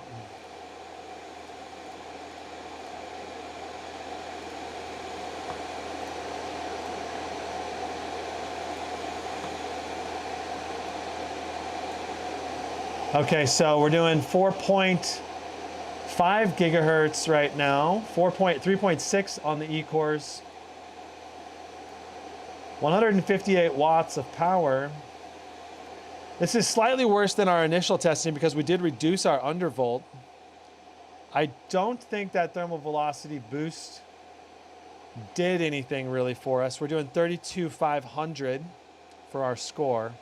So I'm not sure if thermal velocity boost would actually do anything. I think the big thing here is the reason why we got a little less than 33,000 is because A, we're not focused on the window. B, we slightly reduced our undervolt. So that's going to slightly affect our CPU boost clocks. So yeah, I don't think that thermal velocity boost does anything, but maybe. Hard to say. We got 33,160 there just looking at the window. Demon Salad says, much appreciated as always. Have a good one. Thanks so much for stopping by. Matt, do you think it would be fine without a cooler with these optimized settings? Yeah. No, you don't have to have a cooler. The laptop cooler probably just helped take off another 8 degrees, maybe somewhere in that range. And then the CPU undervolt and the GPU undervolt, depending on the game we're doing, that also helps take off some additional temps. The additional 4 or 5 degrees, because you got to remember there are some shared, this is a shared cooling system in here. So when you reduce the temperature on the CPU, it'll also help reduce your GPU temperature at the same time. Okay. Does that help? I hope that was super helpful. This was an awesome optimization.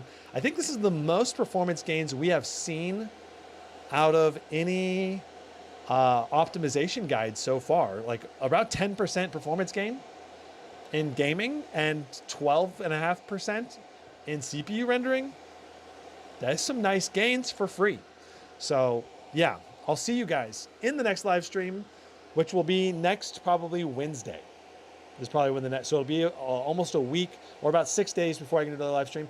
But I'll have some video edits for you guys to check out. So be sure to subscribe, hit that like button, some cut downs as well as new comparison. We're going to compare the Legion Pro 7i versus the Legion Pro 5, and then that's coming up, and then there's a couple of other full-on comparisons that we'll have as well. So see you guys in the next one.